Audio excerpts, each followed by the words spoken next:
everything you say. All right. Well, we're here once again while Polish Christian Bale is moving things in the background. We are going to discuss science fiction. So this is Mixed Mill Arts Chats, the science fiction edition. And we're just going to discuss any and everything science fiction, books, movies, TV shows, games, all media, just some of our favorites. What is science fiction? What are some of the philosophies they explore in science fiction? And we might even touch a little bit on cyberpunk since that's kind of in the same space. But yeah, to you, Polish Christian Bale, what is science fiction? Science fiction is a realm of possibility, is a place where you go into the future to figure out where we go, or rather where we could go. I think there is this. Okay, so as far as I'm Polish and Christian, there is this history, this quite strong history with science fiction in Polish literature, because this Stanisław Lem guy was kind of big. He was a big thing. I mean, he was IQ 180, and he was ridiculously smart guy. And he wrote the Solaris book. So that was so cool that in our realm, in our neighborhood, this type of literature was a little bit bigger even than in States, because it made this impression as so important that we are just building this new communist society and we need new literature, being honest. Yeah, that's the introduction myself. Yeah, but this Solaris guy, this Lamb guy. I'm not super familiar with him. You I heard think the name? I've heard that name before, but I'm not super familiar with the work itself. Solaris is good. Solaris is something that people could read. The American one, is quite okay. It's quite smart. Very good thing. Yeah, but that's cool. That because now I just realized that in our environment, this type of material was always quite sensible. It wasn't just fun. It wasn't just escaping into just doing fiction. It was kind of sociological. It was kind of, we think that we could, create societies. And in order to create societies, you need plans, you need fiction, you need, to imagine things. Because, Yeah, so I know that a lot of science fiction draws on the imagination of what humanity could be. Like I know in a lot of different of these science fiction stories, they talk about so many alternate types of governments, government dysfunction, societal dysfunction, utopian ideas, anything in exactly. between, plus all the technology that people think that we'll have in the future. Some of it comes true, like a lot of the older science fiction work eventually have come true. Like if we talk about, we're going back to what, the 1870s, and you have, I think it's 1860s, you have Jules Verne and his 20,000 Leagues Under the Sea, in which, Yeah. they have a submarine, which weren't really Wonderful. something that they had at the time. But later, something like a submarine becomes a reality. Yeah, it must have been 1860s because I remember that Doc, when he went back in time in Back to the Future Part 3, he was talking about this stuff with this wonderful lady, Oh and yeah, they I found think that's this what this they from. called him, right? Yeah, this was so cute. I mean, this whole trilogy is just absolutely perfect. Being honest. Okay, so when we just start talking about science fiction, I mean, we could go so many places and we could just get lost there. Yeah, well, I would say Back to the Future, even though they do travel back to the past, it's certainly a science fiction movie within the same vein as one of the first science fiction books, which was The Time Machine by H.G. Wells. Exactly. Yeah. So it's definitely within the realm. And the whole trilogy is based off of some piece of scientific technology, which spawns the story. So a lot of science Hmm. fiction stories are catered around specific pieces of technology. Like you have iRobot, which is all about AI, I've and seen then this movie like 3 days ago. Just you like three saw it. days ago. The Uh, movie is so far different from the book. Um, hmm. like the book is just a collection of short stories. Some of them do have the same characters in these short stories, but it's a collection of them. And the book and the movie is like taking one of those and the short stories and kind of ramping it up to the extreme, but nothing nothing really happens exactly like that in the book. So it's really different, I would say, but Andrew. the flavor's Hey, there. So hey, Um, Andrew. what's up? Yeah, we were talking about like how iRobot the book is so different from iRobot the movie. Oh yeah, it is. ne- Nevertheless, I was really surprised how good the movie is It because is. It's a fun movie. it is. I mean, well, basically, this main concept, right? That um, artificial intelligence just evolved into this moment that it understood that our constrictions, our ideas about how things should go are just wrong. And it's so some sort of Star Trekky adult sci-fi and made with some budget. That was cute. I like that. I Yeah, really like that. But I need to visit this Asimov guy because I never had him on my shelf. Honestly, I like And, his. and maybe. in a way too, you can call the whole Marvel Cinematic Universe science fiction. Yeah, Oh my goodness! I yeah, mean, being honest, everything right now what makes sense is sci-fi.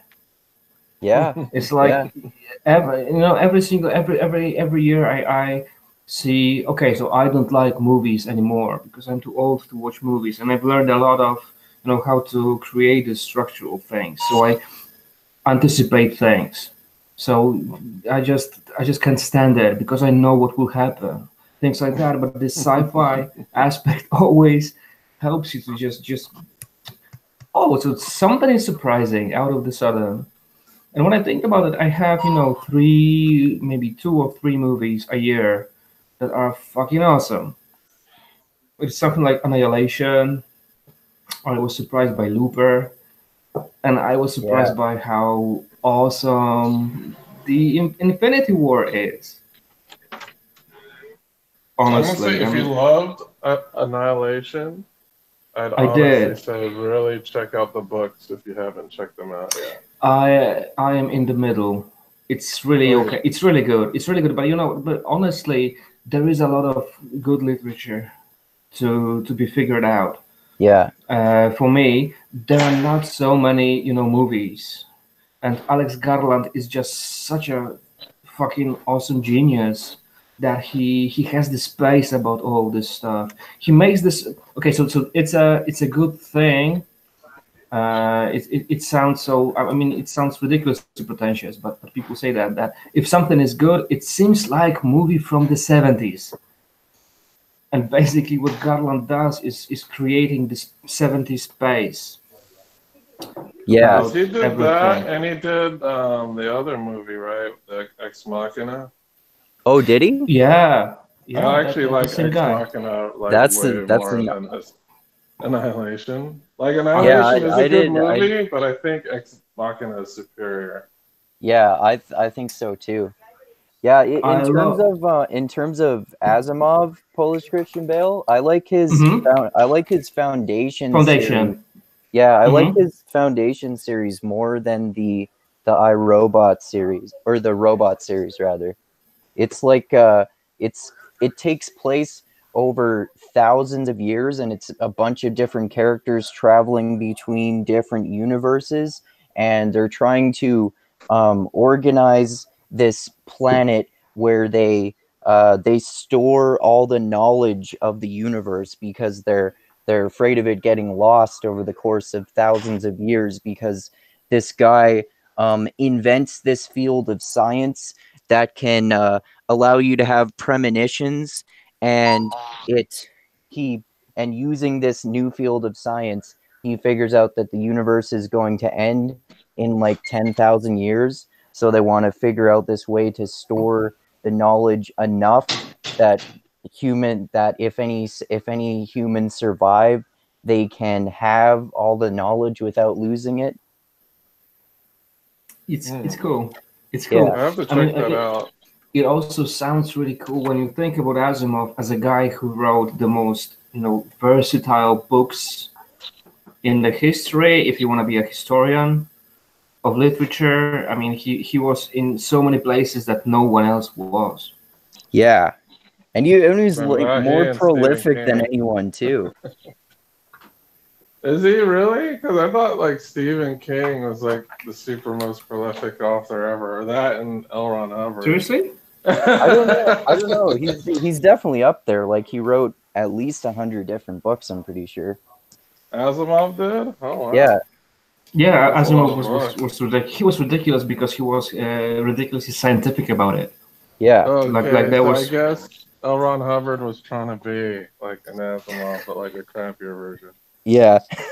I need to find something about this guy because I never put any effort into understanding this guy. But Joe Rogan says that of quite more than once. He said that this guy never wrote second draft of anything. It's Oh, like well, everything is just. If you don't want to invest too much time in L. Ron Hubbard, watch the movie Battlefield Earth, and you'll see how shitty Oh, his yeah. Goodness, yeah, writing is. I watched that when it came out. That one with Tom Cruise, right? No, it has John No. Travolta. John Travolta. Oh yeah. No, I confused Tom Cruise with John Travolta. Yeah, they're both Scientologists. There's some sort of reason for that. Yeah. No, I like that.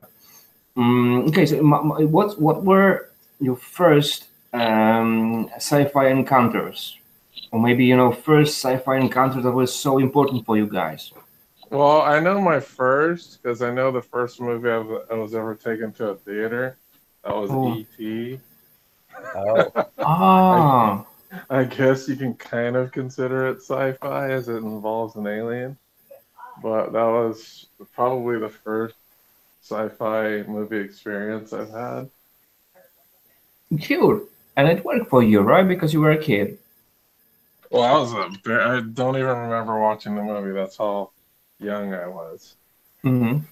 I think I was literally like maybe under 2 when we watched that. Wow. My mom told me that was the first movie I ever saw in the theater.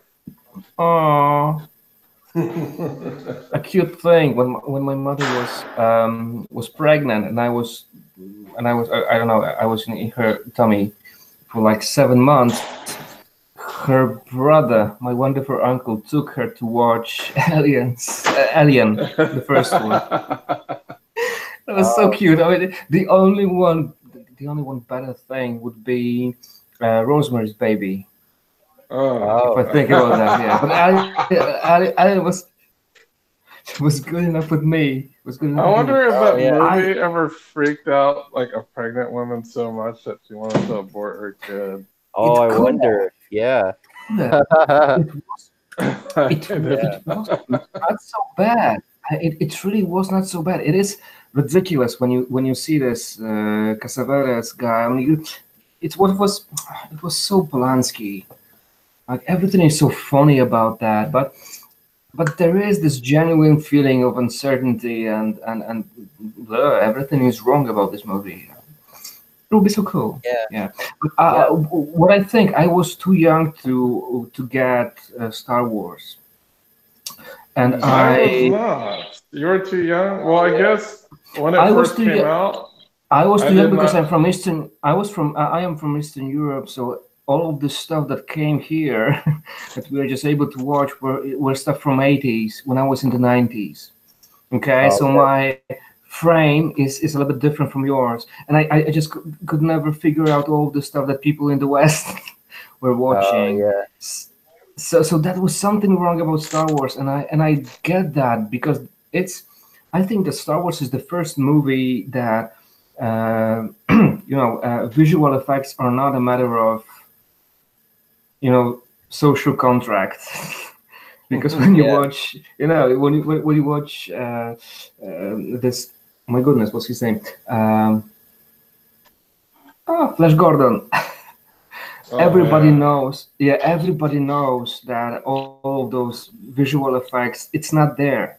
But Yeah, when they're you watch garbage. those, Yeah. when you watch Star Wars, how it's not the best writing, being honest, even though it's Campbell 100%, it's Yeah. not the best writing, and there's so many problems with the stuff, but when you look at all the stuff visually, it's just so good that you don't know where you stand, Yeah. and that's so cute. My mom said that when she was watching Empire Strikes Back, she couldn't figure out that this little Yoda, he's got so strange hands, and it was there. It just worked. And and I was just talking to my mom about that. It's so cute because when you think about that, when she was watching this stuff in the 80s and the 70s, um, that was the thing that was so new for people that they didn't care about structure in the script. So that's why this Campbell, very simple structure, 3 acts, this circle, and not the best acting of everybody, being honest. Like Inside of this stuff, that was exactly what it was supposed to be. Because if you attack those people in the 70s with, let's say, Infinity War structure, it would be just such a clusterfuck. Yeah. Yeah, and that's so cool because I was thinking about that recently. That I mean, yeah, you have a giant franchise of 22 movies that are all connected. That's pretty insane. Yeah. exactly, and that's Oh, just too much stuff to chew for anyone from the 70s. But when you listen to guys that are, I don't know, 15, and they have their own YouTube channels right now, it's like, yeah, they could just do it a little bit differently. Yeah, yeah, yeah. I mean, it's a little bit too slow. I just move all this stuff. It's so interesting, yeah. And that's, I think that, the Star Wars thing, it's not my thing, but I absolutely do understand how profound it was. yeah. Yeah, you have to give a lot of credit to Star Wars because that is a franchise that gave America kind of this sci-fi craze. Yeah. So, like right after Star Wars came out, there were so many different TV shows that were sci-fi. So we had Buck Rogers and Battlestar Galactica. Then you had all these other sci-fi movies that were coming out, like what's that movie with the kid who gets trained by a video game to become a star pilot? Oh, The Last Starfighter. Oh, Um, I thought you were thinking of Ah, Tron. what's that? I thought Tron you were was thinking awesome. of Tron. Oh, Tron too. Tron, very much. It's a little more like, I guess you could consider it science fiction. Of course, it's Mm-hmm. about computers and stuff. It's not about space flight. But you Mm-hmm. got all Mm-hmm. these different in the '80s, all these different movies that were sci-fi, and all these different TV shows are sci-fi. Yeah. So it really, in the early '80s, sci-fi was very much a big thing. It Yeah. wasn't as big. Like I guess there was the '60s and Star Trek, but there's like this big lull between Star Trek and like Star Wars. Wasn't the And Star original Trek Star got Trek the canceled. 70s? It's the '60s, I 60s. believe. 60s. Oh, Yeah. okay. Yeah. I just Yeah, I it was just like looked up right. how I think many. it was like '64 or '65 because I know Oh, okay.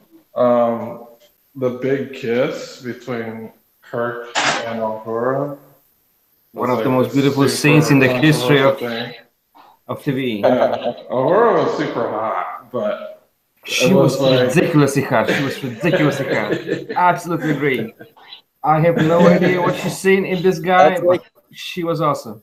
that's like a precursor to the blue chick in Avatar and the green chick in Guardians of the Galaxies or Galaxy rather. Uhura, I mean, kind of, I that's, guess, but Uhura was just not. It didn't have a weird skin color, just herself. Yeah, that's true.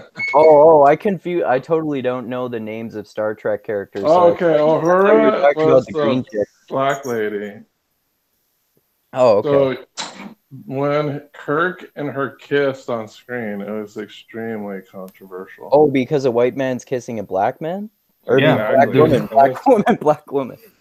Yeah, and this was in the early '60s. If a white man were So- kissing a black man, that would be way more different, way more. Yeah, Martin Luther King was still alive when Yeah. this happened. Oh, And okay.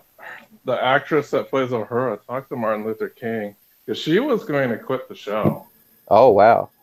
And Wow. Martin Luther King was like, you know what, you're a really good role model. I'd really love you to stay. And she, because of his advice, she stayed on the show. Was she getting harassed or something like that? yeah. No, I just think, I don't remember her reasons. I think at the time, maybe she thought the show was stupid. I really Oh, couldn't okay. tell you. I forget her reasons, but I know she wanted to leave. Oh, And okay. Martin Luther King convinced her to stay, so she did. Like, Oh, okay. Martin Luther King convinced her that what she was doing was a great role model Yeah, for That's for people. sure. Yeah, people kind of listen to this guy. yeah. Huh.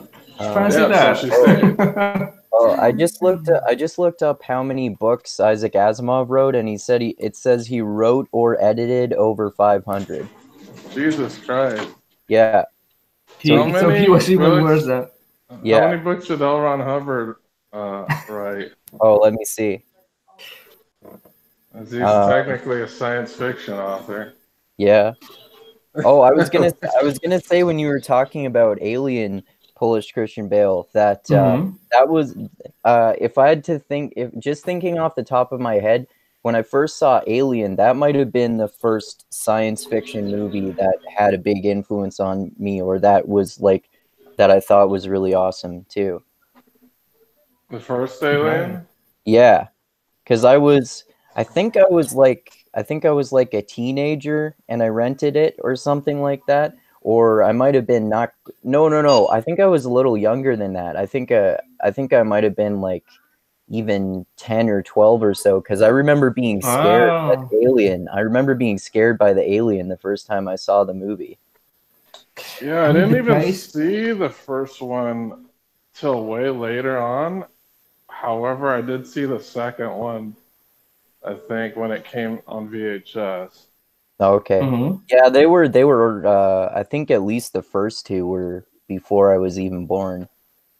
Well, the first one, of course, is before I was born. 78. I Yeah. think the first one is. And the second one is 86, something like that. Yeah, it's in I the think so. 80s. Yeah. Mhm. And then you have part Oh. 3. L. Ron Hubbard wrote. Oh no! L. Ron Hubbard produced 100 films and 500 short stories and novels. 100 films. Apparently, I Produced. didn't know he, You I said didn't know he made any produced. films. he said, "Yeah, it says produced." Okay, so they're Produced. probably horrible, I'm guessing. Yeah, probably. Any notable films that he made? That's a good question. I don't know. Yeah, Well, you so know. I guess Isaac Asimov is extremely prolific then. Yeah. Yeah, you I know. will say. Yeah. Yeah, but Star Wars was actually one of the. It might actually be the first science fiction movie that I ever saw when I was a kid, because I remember my dad got my brother and I to watch those films, and we had never seen anything like that before, so they just blew our minds when we first watched them when we were kids. because it was like that. I mean, there wasn't anything like that before.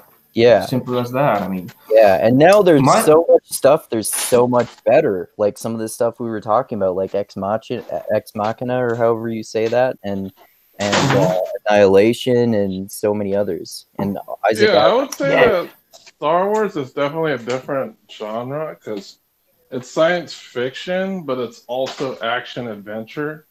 Yeah, So it's totally different from something like Ex Machina, which is definitely not an action adventure. no. yeah, Ex Machina is a movie for old people. Not for kids. It's almost more like Isaac Asimov. Yeah, exactly. Yes, very much And, so. or this Polish guy. I mean, Andrew, you weren't here when we were talking about him. Stanisław Lem. That he doesn't sound familiar. Solaris. Did you Solaris. say his name is Stannis? Stanisław. Stanislav? Stan. Stannis. Like Stan. Like King Stannis from the Song of Ice and Fire. More like Stan from South Park. Ah. Yeah, Stan. There was a cute story between Lamb and Philip K. Dick, because honestly, I mean, this Lamb guy was really big, and he was like chess players in the 70s or 80s, and he was the most important cultural asset communism had. And there was a thing that Philip K. Dick had an idea that Lamb is not a human being, it's just something like cultural KGB. And because it's not possible for one human being to write in so many different ways language operates. And that was really cute. And what Lamb said, I mean, it was something like, Philip K. Dick is a ridiculously talented human being. He uses too much drugs.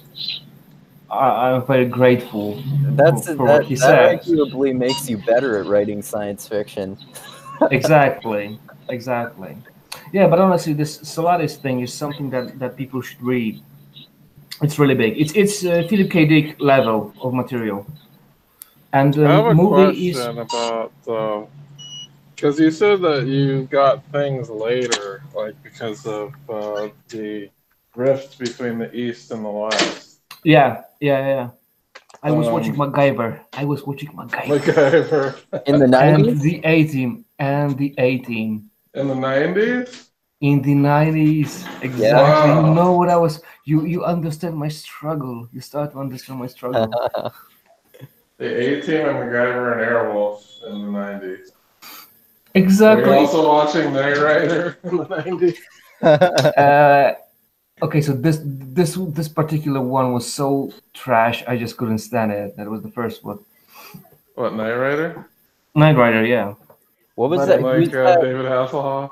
Who's that Yeah, author you just mentioned? Hmm? Who's that author you just mentioned? I want to write This it down. Polish guy? Yeah. Stanisław Lem. I'll send you. Stanisław Okay. Lem. Okay. Yeah, but That's yeah, good. but he's prolific. He's kind of Philip K. Dick, Polish Philip K. Dick. Oh, Oh, no, okay. communist Philip K. Dick, because Russians were making movies out of that. But American version of Solaris is much better. Oh, okay. It's really Yeah, good. I know. It's a good movie. Soderbergh. One thing I wanted to touch upon too, because Mm-hmm. I know this is one of the books I had in our book chat. Not in a book chat, but the poll. Are any of you familiar with the Starship Troopers? Yeah, I listened. Only with the movie. I listened So to you haven't read the the book, audiobook. Oh, you Yeah. listened to the audiobook? Yeah, it was a Yes. while ago, but yeah, I like The that funny author a lot. thing is that they treat the movie as a satire of the book. Yeah, because the 'Cause the direct- book and takes the- itself pretty seriously. Yeah, the director didn't even read the whole book before he directed the film. Verhoeven. Yeah, yeah, yeah. Yeah, Yeah, you Holocausting. bring Europeans into making serious movies, and that's what you get. Yeah, I remember liking the movie a lot when I first saw I liked it too. I thought it was a it's good movie. it it's was ridiculously. long before I read the book or had even heard of Robert A. Heinlein though. And now that I've read Robert A. Heinlein, I want to watch the movie again and see what I think of it because I feel like I might not like it as much because I've read the book and because I love Robert A. Heinlein. I'll tell you this. I watched the movie right after I finished the book. Oh, okay. And I still like the movie. The only thing I don't like is of course the movie there's a contrived love triangle in it. Yeah, that's true. There's That didn't happen in the book. No, there's no like they hint that Rico and the pilot girl kind of have a little thing for each other, but it never gets romantic. Right. At all. And it's just way different. And then Dizzy, I don't even think Dizzy is a female, if I can remember. I don't remember. Dizzy's the chick that he ends up getting with, and then she gets killed. I remember both her and the other chick because she was played by Denise Richards, and I remember that they're both really hot. So that's probably why they did that in the movie. Yeah, probably. Yeah, but there's certainly a contrived love triangle in the movie. But I thought the movie there was some parody in it, but I think it did in a way represent kind of like the basic feel of the movie without. Because one was like, I would say like the book is pro of the politics that it represents, and the movie is not. It is kind of parodying those politics, right? That the book promotes. But I still think, like overall, they're still enjoyable. Like if you don't care about the politics that much, then it's still pretty enjoyable. I know they add a bunch of stuff though. That's like there's so much different things that are different. Like the bugs use guns. They're not like these super mindless hive creatures. Oh, right. Yeah. Rip people apart. They actually have weapons and guns and stuff. Yeah. And they don't have like these flamethrower beetles. They do have the brain bug, but it's different. And then there's like this other sequence right in the beginning of the book where they're doing some type of raid mission on this other alien race, and they don't show any of that in the movie. Right. Yeah. So it's I think they're both their own thing, but I found them both entertaining. Yeah. I remember like it was so long ago when I first watched, especially the first movie. I think I was like maybe a preteen or something like that. So I just remember liking it because it was violent and there were hot chicks. I hated this movie when I've seen it for the first time when I was a teen. Yeah. I don't know, 15, I think, 14, 15, something like that. Because the style of this propaganda, this television that they were just talking about, all this stuff. That's so Verhoeven. That's so fucking European retarded stuff. I mean, because okay, so this is the parody, but it's not parody because parody should be funny. Well, it's not South in Park. RoboCop, he was parodying capitalism. I thought it was kind of funny. He wasn't. You thought so? Okay. I mean, yeah. Well, it's like if you think of, because Paul Verhoeven always likes to enter those bogus commercials, and the commercials for RoboCop were like critiques and parodies on capitalism. You know what? There is a lot of content that is awesome in those movies because Verhoeven was ridiculously talented movie maker. And everything about this guy is great. I mean, Showgirls is a masterpiece. Everybody seen Showgirls?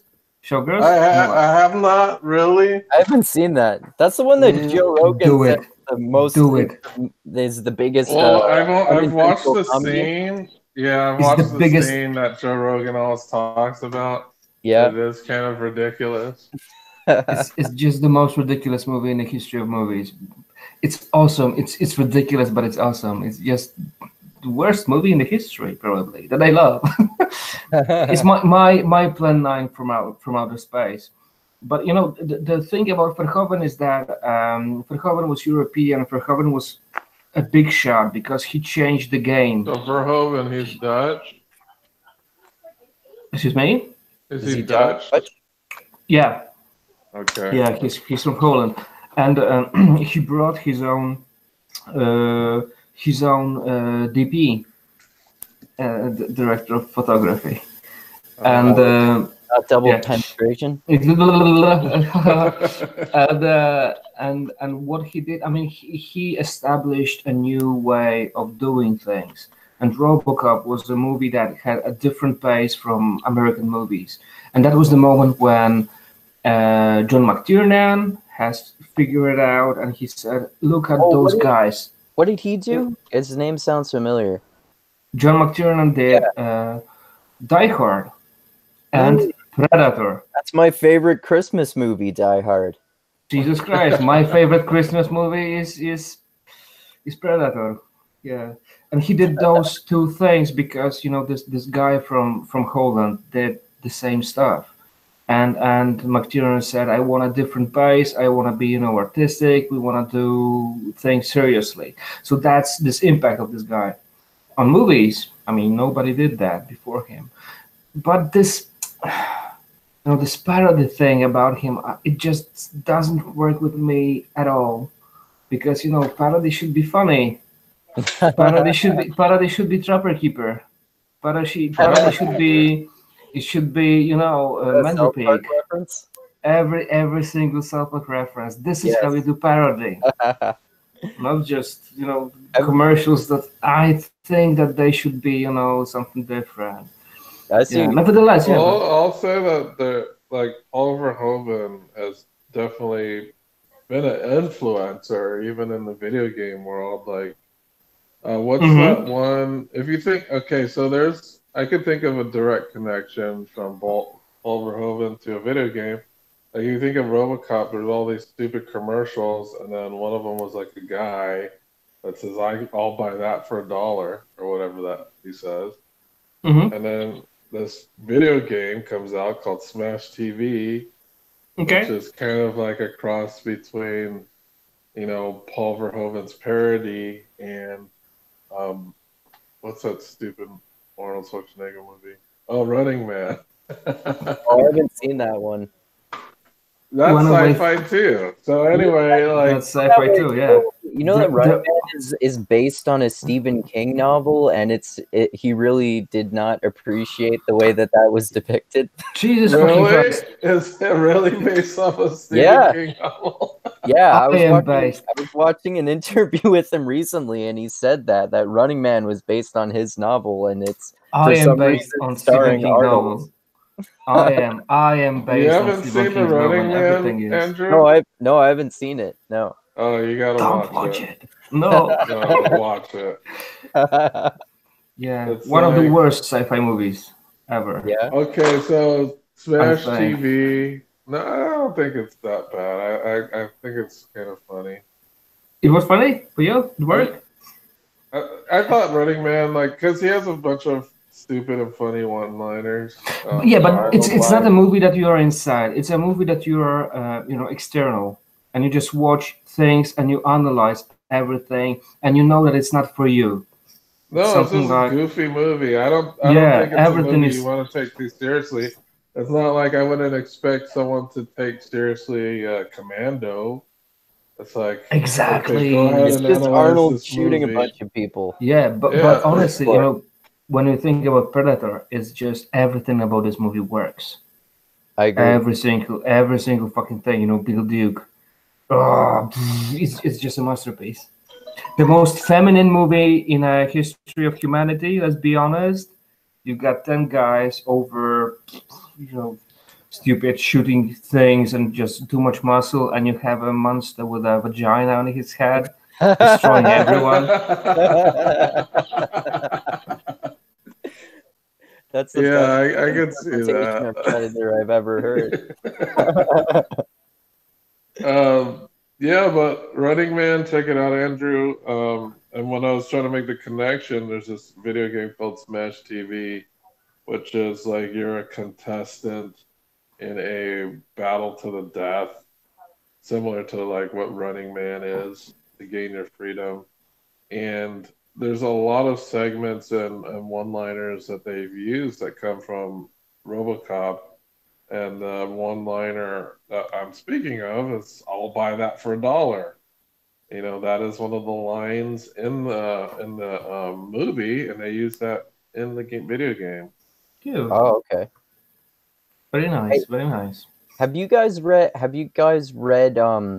anything else by Robert A. Heinlein, who wrote Starship Troopers? Because Mm. he's I like his read Stranger in a Strange Land a long time ago, but the only thing I remember is that he was like some type of alien Jesus. So Yeah. that's the only thing I remember about it. Yeah. I read that more recently, and I thought it was, I guess, maybe like a few years ago, and I thought it was really awesome, so I started reading more of his books. And I think my favorite one of his is I'm gonna have to look up the title here, but it's this one that's a collection of a whole bunch of different science fiction short stories, and then as they progress, you kind of gradually realize that they're all mildly connected in a way. So it gets really interesting that way. And I read another one of his that I think I might have told both of you guys about before, where it's about this guy who lives forever, who can time travel, and he goes back in time, and he ends up like starting to hang out with his great grandmother's family and getting sexually attracted to his grandmother and stuff like that. So Sounds like Back to the Future 1. Yeah, exactly. yeah. And two. We've seen that. Yeah. I love those little things about 9/11 in the second part of Back to the Future. Oh, you mean Trump? What part about 9/11? No, 9/11. They're just metaphors. I mean, I love those conspiracy Trump? theories. There's the Trump thing. Conspiracy theories about Back to the Future are just, you can write a book about that. I've Well, never even heard of. sometimes I call President Trump President Tannen. Exactly. It My God, reminds me of the future Biff Tannen. That was such a good project. Jesus Christ, everything about this movie was great. It's just impossible how Zemeckis could go from this level to all of the stuff that he was doing later on. I cannot comprehend all of this stuff. Okay, so let's say that this Forrest Gump was a good movie, and that's it. Which was a good movie? Forrest Gump? Forrest Gump, yeah. Forrest I think Gump it was a okay. sci-fi movie? Wasn't a sci-fi movie. It was a good movie. Okay, I'm changing subject. Okay, so coming back to sci-fi, I had a sci-fi reference as a kid. That was a bad one, because I was really into Dune, Okay. Frank Herbert's Dune. And the problem was that I was a kid, and I got a video game on my favorite, Commodore Amiga console, and it was just a masterpiece. This game was absolutely perfect, and I was just playing this game. It was just reading and clicking, and I was playing this game using with a dictionary all the time. But then I started reading Dune, and it was just so. It was like the worst idea ever, because I couldn't go through all this stuff because I was too young. And that was the problem. Or was it just too complex for you? It was boring because I didn't. Found it boring. It was yeah. I found it boring because I didn't see those little nuggets that were just kind of cute. I read this book, 2 years ago, I think, and it was Oh, surprisingly okay. It was surprisingly smart. It was written yeah. down by a history teacher, so it's always a bad thing. But it was so much better than I remember because there was nothing that was interesting about this stuff when I was a kid, and that was my problem because when I talk to guys that are, let's say, 10 years younger than me, they have this Harry Potter stuff. That was Yeah, something I that totally get what you mean about that. it pushed people into reading stuff, into reading books, into reading material. You had 6 books, 500 pages each of those. And when I was reading this Dune stuff, it was just so terrible for me when I was a kid. Nevertheless, it's a wonderful material. I It still haven't just read wasn't that one. appealing I to you. should soon. I have a copy of it, but I haven't read it. Yeah, I had a similar thing with Robotech. Like when it was on Yeah, TV when I was a kid, I thought it was boring as fuck. Excuse me, Because you're seeing aha. like, well, it was boring to me because like in the beginning in the intro, you're seeing like this giant robot just like tearing up aliens and in the intro, but most of the show there's no combat. It's just characters talking to each other. But So I what was are you like, talking right man, now? this talk about Robotech. Robotech. Yeah, it's a Japanese anime sci-fi Ah, show. okay. So I didn't know it. It came out in the 80s, but like it was for a kid that was in grade school who was Hmm. used to watching things like Transformers and He-Man. Um, like Human is awesome. the show was yeah, boring because there's a lot of character development and non-combat in the show. Hmm. So as a young kid, like everything you watched, cartoon wise, there was some type of action in every episode. yeah, Most of it really was action, but in this Robotech, it's just people talking nonsense to each other. yeah. Like I you I don't know I what the hell skipped they're those. talking about. I skipped those parts when I started watching those again lately. Like You Awesome. skipped what part? Lately. all the dialogue parts, like the pilot Rick and Minmay, all that stuff is it's so You're not lame. supposed to skip it. I thought it I was just like when I revisited it when I was a teenager, I got it and it made sense. I was like, oh, this show's actually really good. I just watch it for the robots fighting each other and the alien plots and stuff like that. So you watch it basically for the same reason when I was like a little kid and didn't Yeah, understand anything. I'm a little kid. Well, it's just Oh. because one of the big things about that series is, I guess, one of the big themes is love conquers all. Yeah. Um, No, No? well, it well, have you doesn't. seen? That was just a theme of the series. So this, we're talking about aliens going like two races conducting a war against each other, Yeah. and then there are a couple different aliens that pair up with humans, and they try to advocate for peace because of that. Because the race that the humans fight are completely devoid of emotion. They were like genetically engineered to be a military force.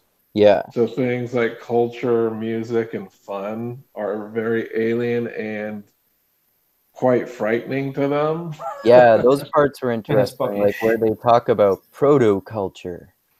Yeah, so these things are extremely like psychologically damaging to many of them. Like they Yeah. just start freaking out when they see people kissing, or if they hear music, they see people smiling and having fun. It's like it kind of it gives them like some type of psychological shock that they can't handle. Right. So I don't know, that's Robotech. But when I was young and a kid, I didn't get it, so I didn't watch it. I tried to. I thought, okay, there's these cool transforming robots like Transformers, but you hardly get to see them on screen. and I considered that the boring show, so I didn't watch it on Saturday morning. That was the coolest thing about television, just force you into watching boring stuff. And now all of a sudden, maybe you will just transform into this guy that understands things. Well, it's like you had a bunch of cool Saturday cartoons, and then you get this thing that's for teenagers mainly. Like there were a lot of shows like that. That was the point. You were forced into watching stuff you didn't want to. Well, I didn't have to. There were like 3 channels, so I could have switched the channel. Into there were 3 news? channels in the 80s with kids Into cartoons in the morning. listening about Clinton. No, this is earlier than Clinton. This is like Bush 1. Bush one, okay. Yeah. This is Bush Yeah, 1, sure right it after was. Reagan. I was rather early Clinton Yeah, about yeah. that. that's the Yeah, earliest Clinton, I was politician already I in middle remember, too. school. I was already in middle school by the time Clinton was president. When did Clinton become president? 92. 92, yeah. Okay, so Reagan was right before Clinton. No, Bush. before George Bush W.H. Bush 1 was Bush before 1 was Clinton. right before Bill Clinton. Yeah, and Bush 1 Yeah. only served 1 term. Okay, so I actually was alive when Bush 1 was president, just barely, because I was born in '89. But the first politician I remember is Bill Clinton, which makes sense. Wow. Yeah, the first one I remember is And it Reagan. traumatizes you all the time. Yeah. Yeah. Yeah, the first one. Yeah, because I was alive for Reagan. But Yeah. yeah, it was during the Reagan years Iowa.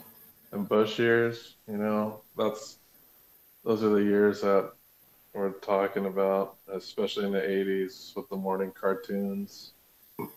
That's But, interesting. And then there's the sci-fi realm of video games as well. We haven't Yeah, really talked about that. True. And exactly. there's so many many different franchises within that genre. Yeah. My goodness. What There would you you go. say are the different types of genres for that in video games? Well, you're always shooting up aliens, mainly. That's true. Yeah. There are a lot of action adventure games. There's some first-person shooters within the sci-fi realm. I think almost any different genre you could think of, there's a sci-fi version. So there's probably even sci-fi puzzle games. Oh yeah. There's sci-fi first-person shooters. There's sci-fi RPGs. There's Yeah, you want to sci-fi fly, you want to move strategy around. games. I guess Halo would be definitely one of the sci-fi shooters that I loved when I was really into games. Yeah, I think sci-fi is a huge part of the video game world. I Yeah. think there's more sci-fi things in games than anything else. Like if we're trying to balance out like the different types of games, I think now we have like historical games are making comebacks. Like they were talking about the Assassin's Creeds and the Red Dead Redemptions and things of that nature. But a lot of the '80s, it's like a lot of aliens and robots, lots of sci-fi. And then it started to shift a little to fantasy in the '90s. And then now we're getting a mix of both. We're getting both fantasy and sci-fi. So and they're kind of mixing some of those genres as well. So That's a very interesting observation. I think Yeah, that's I true. mean, with sci-fi, you have just so much more movement. You have so much more skills and possibilities and things. This Mass Effect thing was quite interesting, I think. I Mass never had. Effect is. I still think, aside from the ending to the third one, it's still one of the best sci-fi RPGs. I just wanted to. Okay, so you figure it out, because I was just watching the stuff from outside, because I never had time to do that and to figure it out. But there are so many people that say that this ending was actually a good thing, that I was fun to The have end of the everything. three. Yeah, the I don't. ending of the Okay, the series. reason why people criticize the ending is because they were canned endings, and one of the things that was so enjoyable about the Mass Effect series is that so many of the choices you made affected Exactly. gameplay in the next iteration. So you made certain decisions in part one, those decisions would carry over to the second part and would be actually major plot points. And if you Yeah. talk to somebody else who's played the game and you talked about your personal experiences in the game, they could be widely different because of the choices that you make in the game. And when you get to the third part, your choices may be so widely divergent that some of the quests are fundamentally different between the two different players who are playing these games. Yeah. That's why it's So, always fun to play RPGs more than once, because you can go in so many different directions in terms of your choices. yeah, especially those Bioware type of RPGs. So, the real reason there was so much backlash with the endings to the Mass Effect series is that people didn't feel like the individual choices they made throughout the games were reflected in the ending. Ah, Um, there were only three canned endings, and you got to think how many different little choices are you making that are affecting the story throughout these three games? There's plenty of different choices that have fundamental consequences that change the story of the game, but that was not reflected in any of the endings. They did try to update that a little bit, but it's still like gamers still felt like they got a rushed ending that didn't really reflect the decisions that they what made. what I heard was that even more than you just said was that the ending of the whole series is that bad guys win and just there's this force that destroys humanity and there's no agency about anything you do because the Well, majority there's of only people three call this. endings. Yeah, but the majority of people had this really ridiculously negative ending that those bad guys, I don't remember their names, they just destroy the whole humanity and stuff like that. Here's And that another was. big problem I'm going to point out too Mhm. is no matter whatever choices you make throughout the game has no bearing at all in your choice of the ending. Because at the end of the game, you have three choices, and those three choices dictate which ending you have. So it Doesn't doesn't matter at all what you do throughout the three games. You get to choose whatever ending you want when you beat the game. it sounds like Verhoeven did that. Yeah, that's this European terribleness about projects like that when you have those guys from artistic schools that just, hey, why won't we just make a thing when everybody loses? I think it's just okay. There are three How about endings. that? There is one ending where humanity doesn't get destroyed. You can, like I said, you get to pick which ending you want. It does not matter what you do throughout the game. You get to pick your ending. Ah, So, that's the point. yeah, that's why Okay. people are pissed off. Like what you did in the previous three gameplays that you went through Ah, doesn't have any bearing whatsoever on the I end get because you it. get to choose. And then whatever your choices are not reflected. It doesn't matter. You get to choose your ending. So they got really pissed off that they just kind of rushed out this ending where you get to choose and your previous choices have no I bearing get it. whatsoever on the outcome. Sure, sure thing. So that's why people were pissed. And you could tell the game was rushed at the end. It's just this long sequence, and people are like, "What the hell? Like all this stuff I did in these three previous games doesn't matter at all. This just comes down to these three choices that I'm forced to make." So it kind Get of it. rattled a lot of people, This and they were really upset about it. That kind of reminds me of the disappointing ending of Lost, because the whole show was all like, "Holy shit, this is so complex and exciting. What's it gonna lead to?" Oh, it's just the whole island is fucking purgatory. It's a whole biblical allegory. That's it. Okay. It reminds me of I Have No Mouth and I Must Scream. This little thing from the 90s. Oh, okay. Anybody played that? No. What is it called? I Have No Mouth and I Must Scream. That's the name of a show or a movie? That's the name. That's the name of a game, and that's the name of a short story that Harlan Ellison wrote, and he got Nebula Award for that, or Hugo, because he took all of those awards every single year, because I mean he was really great. He was this little Jewish guy that was ridiculously intelligent and was doing wonderful things. But I Have No Mouth and I Must Scream was the least playable game in the history of gameplay, and it's great. Exactly.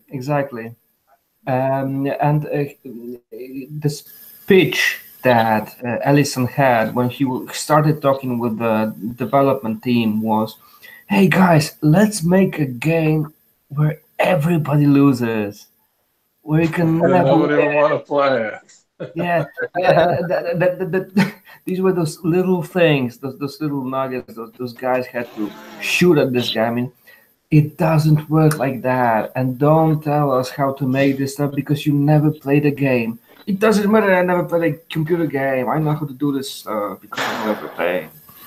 That was so cute, but it's very like that. When you want to be, too creative about things, you go into places like that.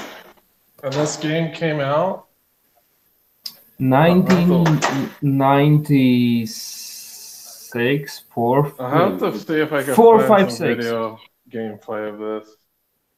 You could, because it's a great story. It's much better to watch long play of that on YouTube than playing this game because it's frustrating as fuck. It's ridiculous. There's one because there are 5 episodes. You play with 5 characters. One little episode, and then you have the ending.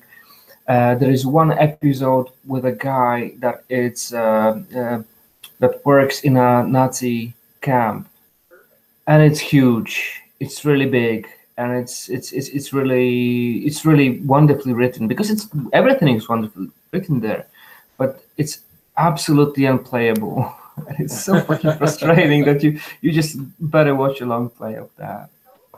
Oh, I might have to check that out. Do this, yeah. Well, do you have any favorite sci-fi video games?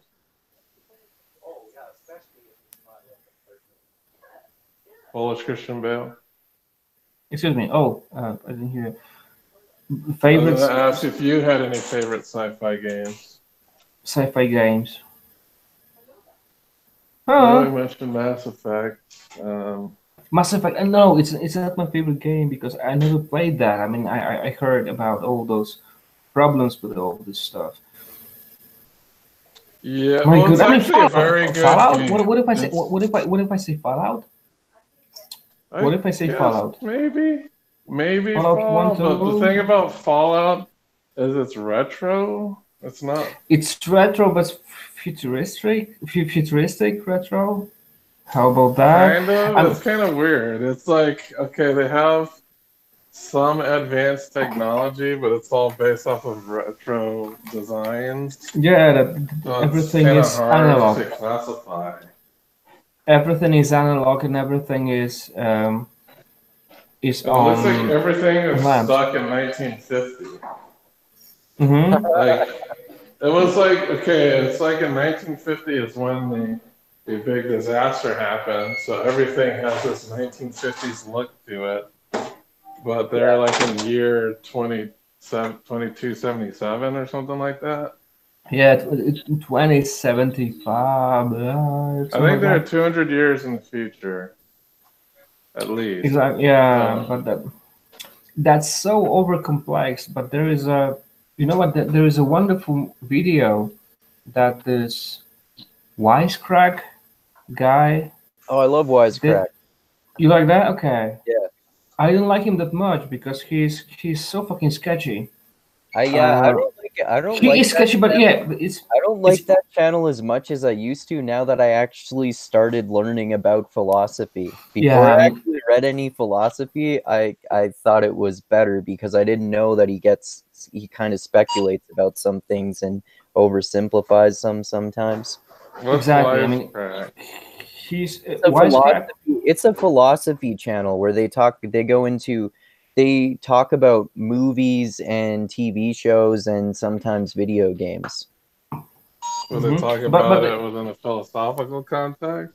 Yeah, exactly, and that's the yeah. problem because it always fits those 20 minutes of telling you a cool story, but it's always sketchy because they have to be sketchy. You know, Being honestly, they started doing a podcast recently called Wisecrack Wisecats. I like those. hmm They they talk about a movie for an hour and a half. There's this new one that came out that I want to watch that's on Inglorious Bastards. They've done some on some really interesting movies that I think are way better than their shorter videos. I like okay. listening to podcasts that review bad movies. Like Oh, well, I Flophouse. think there probably are some of those. Like, if you like reviews of bad movies, I recommend the Flophouse. Yeah. Clubhouse. Yeah, all they do is talk Writing it about down. bad movies. Clubhouse. What was cool about this little video about Fallout done by Wisecrack was Marcusa, this communist from California. Uh, how do they call it? I mean, Jordan B. Peterson has this nomenclature about those people that they are just evil and stuff. Yeah, but Marxist. Evil post Marxist, yeah, neo-Marxist, yeah, blah, blah, blah.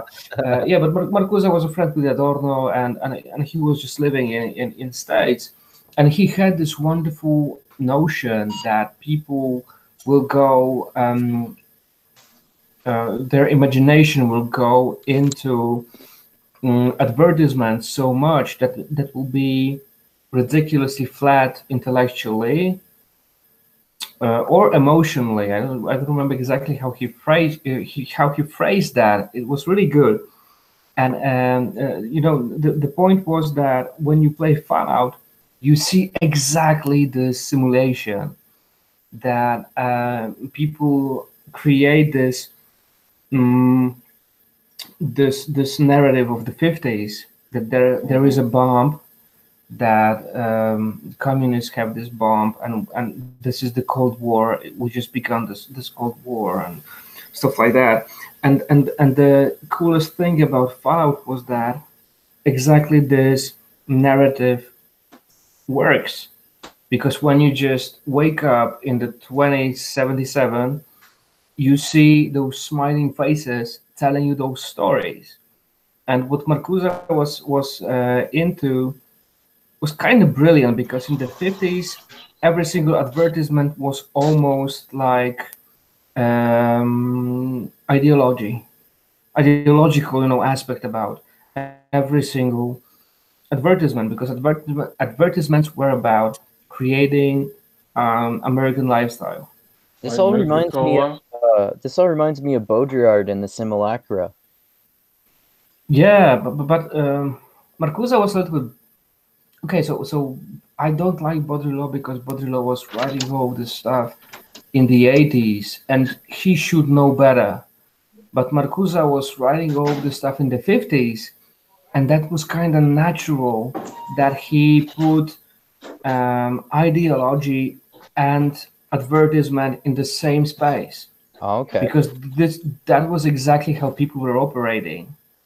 And that was so cute, and that was so strange, and that was so fucked up. And when you play Fallout, they figure out this little thing brilliantly, because I'm you gonna have always to see check those. this out. This sounds super interesting. Yeah. I'll send you the stuff. I'll send you the stuff. This Yeah. is the best video he ever did. Okay. Yeah, and when you play Fallout, because I think that's you play Fallout, right? I've played Fallout 3 for New Vegas. I didn't play the first two. Okay. You're breaking my heart, man. I've played all the Fallouts since part 3. My goodness, the I've first played a two are the little best. bit of the first one, but I only Uh-huh. played like a couple hours of it. Yeah, there are some problems because you can just go into places where you just hate this game. I get that because I did that when I was a kid, and I just had to put the stuff on the shelf for I don't know, 2 years or 3. And when I come back to that, it's just the best game in the history of games. Fallout 1, 2. It's little things, little things. Yeah, but I'm saying this stuff to you because that's a very that's so cute because this mm, gaming universe of Fallout is ridiculously big and vast. You can you can do so many cool things with that. It's huge. Yeah, I guess you could qualify it as science fiction because it does take place in the future, and there are some technologies there that aren't really um, that we don't have. Like a bottle of Coke is you can use it as a tactical nuclear grenade. Oh, that's cool. Because they have this stuff called Nuka-Cola, and Nuka-Cola, yeah. It's like radioactive, but if you throw it, it's like a miniature like little nuke. Like they go like way overboard on nuclear technology in these games. Okay. It has some fun, yeah. But yeah, it's I would consider that post-apocalyptic science fiction. Yeah, why not? Yeah. There was this one movie that I hated, Book of Eli, I think. Oh, you hated that book? Or No, the movie? that was quite I thought it decent was movie. decent. It was a decent movie, but it cost $100 That's one of million my- dollars, and it just killed the franchise. It killed the idea of making Was there supposed to be a post-apocalyptic franchise? movies. Because he died at the end. It wasn't supposed to be a franchise. It could have been a thing. Post-apocalyptic movies, post-apocalyptic Fallout movies. I would like to see. It was a flop. There were It was a still flop. some the post-apocalypse has carried itself on in the TV. So It's we're almost- talking about It's almost jumped the shark by now. yeah, like it's gone. Like I think most everything in the storytelling space has gone over to TV, or at least episodic television, where we can lengthen a story and get more nuanced, get more detailed, and hook people more, get people more interested. It seems like the medium of movie is not able to tell these types of stories. Like, I guess you can if you make like trilogies, but it seems like the more like try to imagine Game of Thrones coming out in a trilogy. The Song of Ice and Fire. It just wouldn't work. What Like, about you mean? Are you talking about like what about like post-apocalyptic movies too? Because there's some good post-apocalyptic movies like Dawn of the Dead. At least I like. Yeah, a lot of them seem to revolve around zombies. You have your 28 Days Later. Yeah. Yeah. I think that's a really good one. One of my favorite zombie movies. What are you holding up there? Oh, okay. Back in 2 minutes. Okay. And then there's that other movie. What was it called? I think it had Brad Pitt in it. It was a zombie movie. Oh, World War Z, I think. Yeah. That's very different from the book. Have you read the book? I have not. The book is like, it's basically a whole bunch of different people's accounts of the zombie outbreak. It's like totally different movie. I actually like the movie more because the book is sort of the same experience of someone experiencing the zombie outbreak, but it's from like a whole bunch of different perspectives. There's not as much narrative. And then you have the Resident Evil movies. Yeah, I love You, those. you got Hunger Games. Yeah, I guess that's post-apocalyptic. yeah. You got um, Maze Runner. Have you seen those? No, I haven't seen those. Have you? I've seen. Yeah, I've seen them. I've seen them all. Okay. I've seen all of the movies. I have not read the books. I've seen the movies. I haven't What did read you Hunger Games either. What did you think of the? I've read the Hunger Game books. I don't think I saw the last movie or two. I thought those were fairly good. What did you think of the Maze Runner movies? Um, I thought the first movie was really good because there's like a huge twist at the end of the movie. Because Okay. in the beginning of the movie, you're like, Jesus, this is so weird. What the hell's going on? And Okay. then there's like this giant twist at the end of the movie.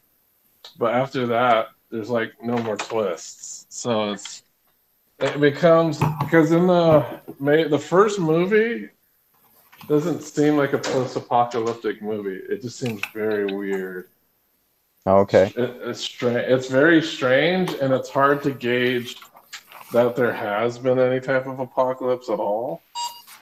You just don't know what's going on in that strange world. And then in the second and third movies, they're like, oh, it's a post-apocalyptic movie. So I like the first movie, and the other two are okay. They're not horrible, but worth checking out, I guess. Okay. And what's the other movie? I think there's that Divergent. I think it's supposed to be Oh yeah, post-apocalyptic. I've heard of those. I haven't seen those or read the books either. Yeah, I haven't seen them or read the books, but I think those are supposed to be post-apocalyptic. Yeah. And then you have, I don't know, the original Hunger Games is Battle Royale. I don't know if any of you guys are familiar with that. No. Yeah, it's this movie, Japanese movie. It was actually, I think it was a manga series first, and then they made a movie, but it's the same concept. There's like they have to do some type of thing where they have to thin out the population. So you get chosen and you get put on an island with a bunch of other teenagers, and they all have to kill each other. Oh, so it's like Hunger Games plus Lord of the Flies? Yeah, I would say so. Okay. And I think it's basically the Hunger Games, except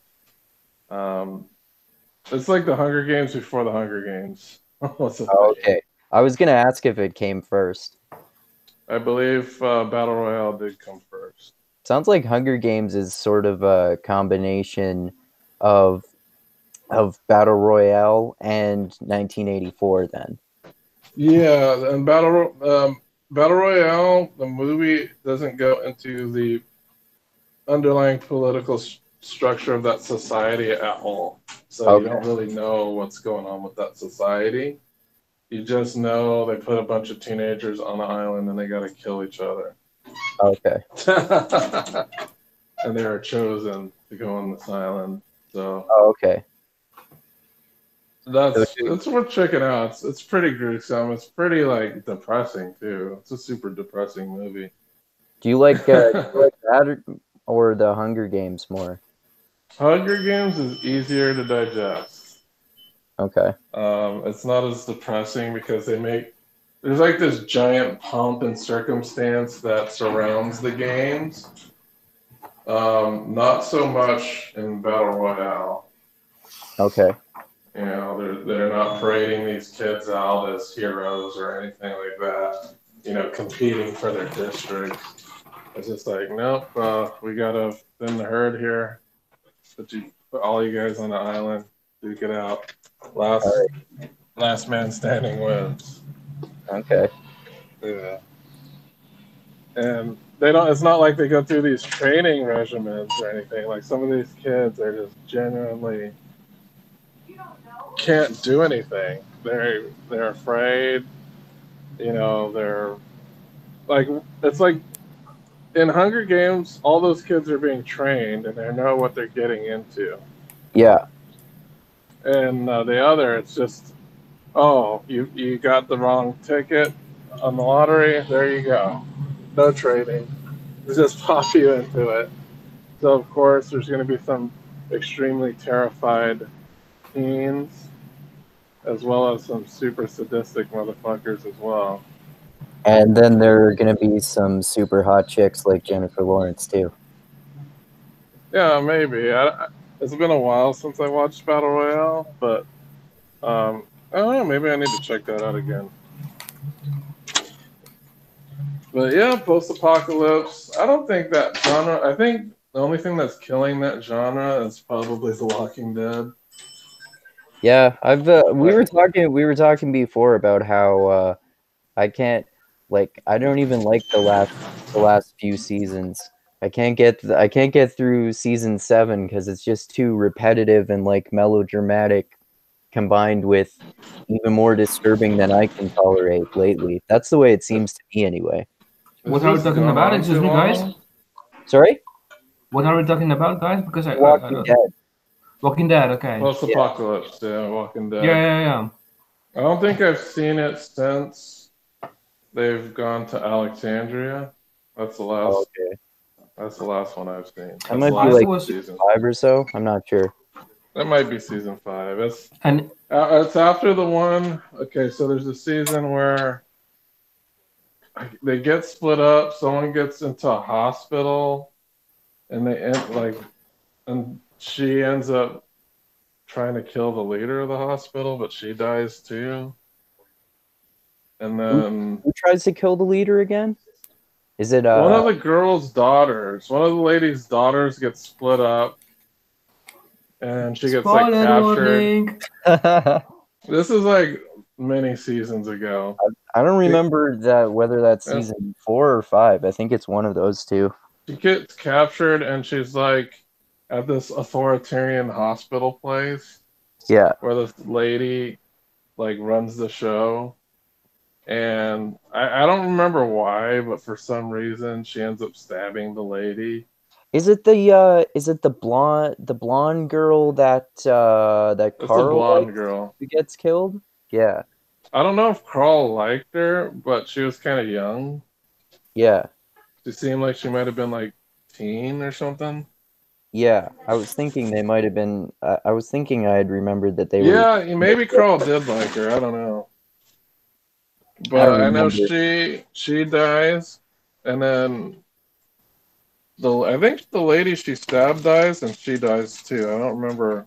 I know the girl dies. I don't remember if I think the hospital lady dies too. Yeah, I think so.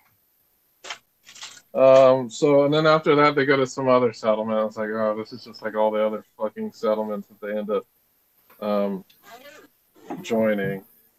It's like all it seems is like they go from settlement to settlement and shit goes down and gets fucked up. It's super repetitive. Like there's nothing new that they encounter. I think the last thing I saw that they encounter was like a band of cannibals, and then they got out of that. I don't know. I might watch it again. That new guy Negan, the main bad guy in the last. I never saw the Negan. I never saw anything about him. He's really fucked up and disturbing, but almost like cartoonishly fucked up and disturbing at times. The last bad guy I'm familiar with is the governor. Oh yeah. Yeah, the governor, and then the guy who was like part of the band of cannibal. The Negan is like the governor on steroids. Oh, really? Yeah. Well, there you go. So I don't know. I might return to it. It's just there's way more other interesting stuff that I'm watching. Like I just started watching American Gods. I'm in season 2 of that. Right. That widely diverges from the book, but it's still worth checking out. And I'm still trying to get through The Punisher. I was just gonna start watching season 2. You said that you liked it so far, right? Yeah, so far it's the weird thing about The Punisher is that they're not like the other Marvel series. They seem more like grounded in non-superpowers. Yeah. So it's like the people that they're fighting are not like these superpowered villains. They're just Yeah. like these mobsters, or he's always like fighting organized crime. Yeah. So he's not fighting people with superpowers, so that's a little bit refreshing. Yeah, I like that. But yeah, season 2 is pretty good so far. I'm not gonna spoil anything from you, but there's a lot of returning characters. Okay. So when you check that out, it's a lot of the cast returns for second season. There's only a couple new people in the cast, Okay. and you'll see what I mean. Okay. And anyone has seen this new Star Trek series, Discovery? Oh, I on TV? haven't yet. No, I haven't seen that. No. Yeah, I was kind of thrown off a bit because there was like a lot of this SJW promotion of it. It's Oh, so what? fucking unbearable. It's just That so and I heard they unbearable. changed the Klingons up a lot. And I was like, you know what? I really love the '90s versions of the Klingons. I don't know why they had to change them. It's I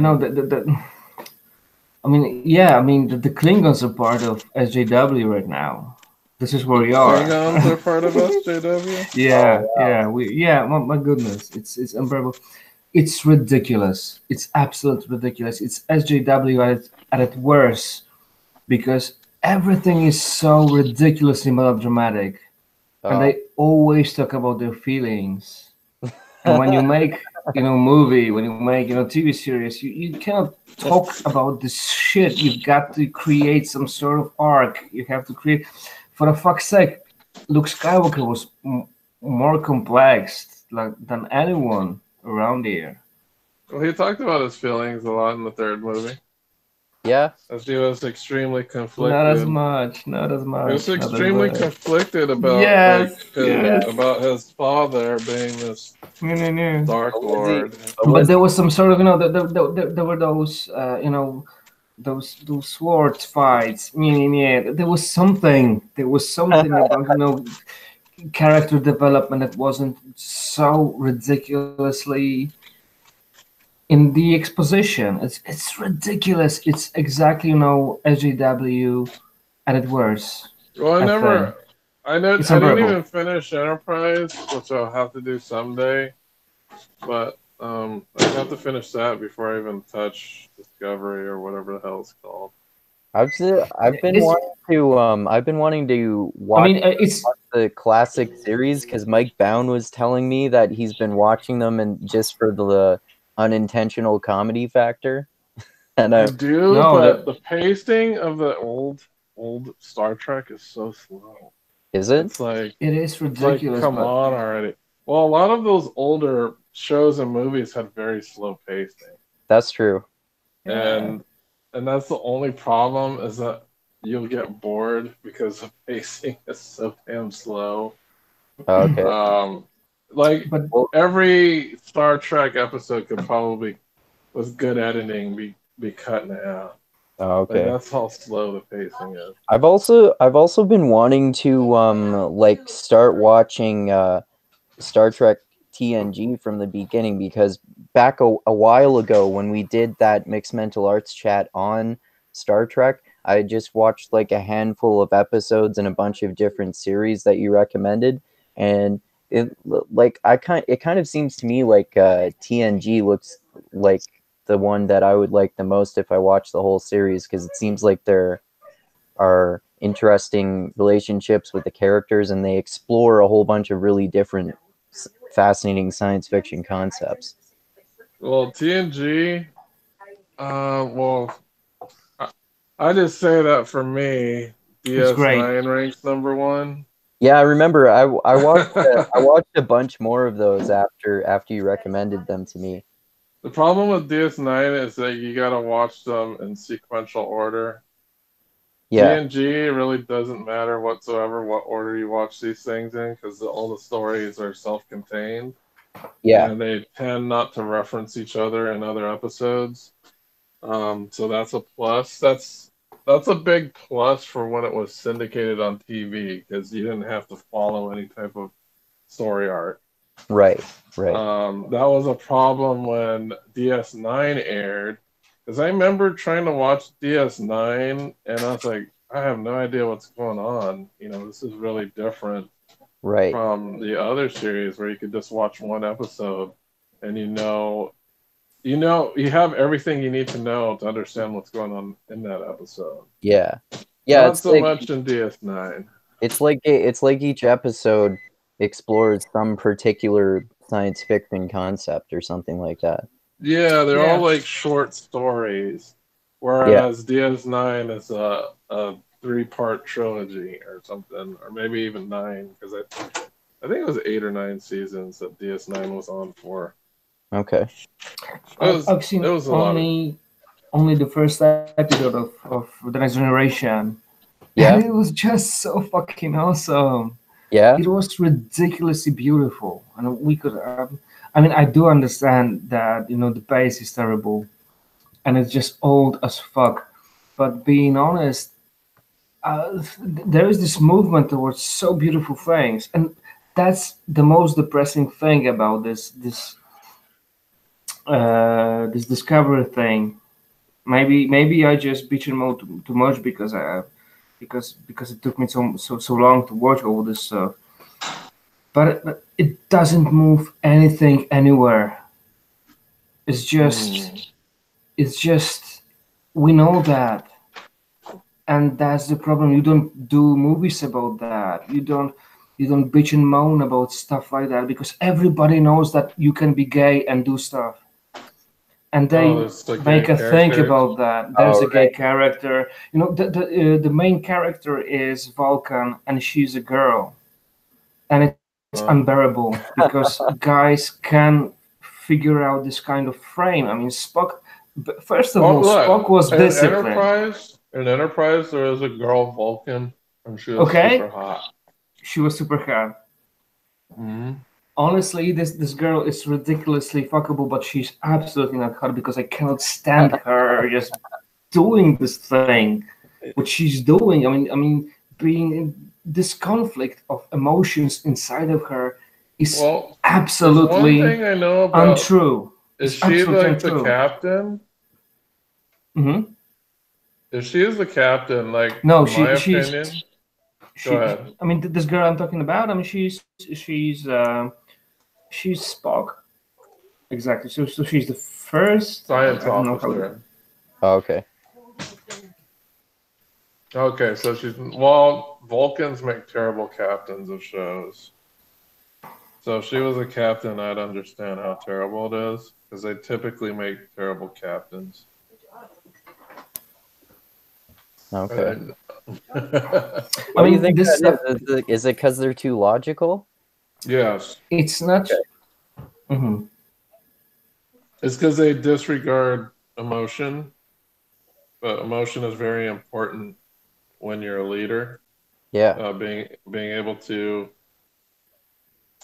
like, I think one of the newer movies, really touches upon that because in one of them, Spock becomes the captain. In the new ones with Chris Pine. Yeah, okay. I like those. I like those.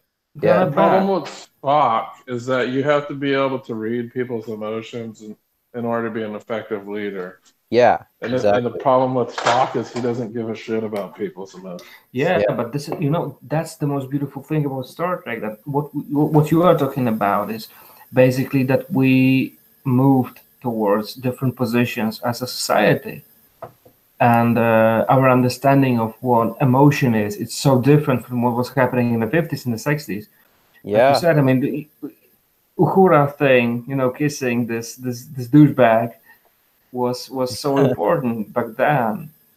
It's kind of, if the IDW was the cast of Star Trek, I think Sam Harris would be Spock. Yeah, I would.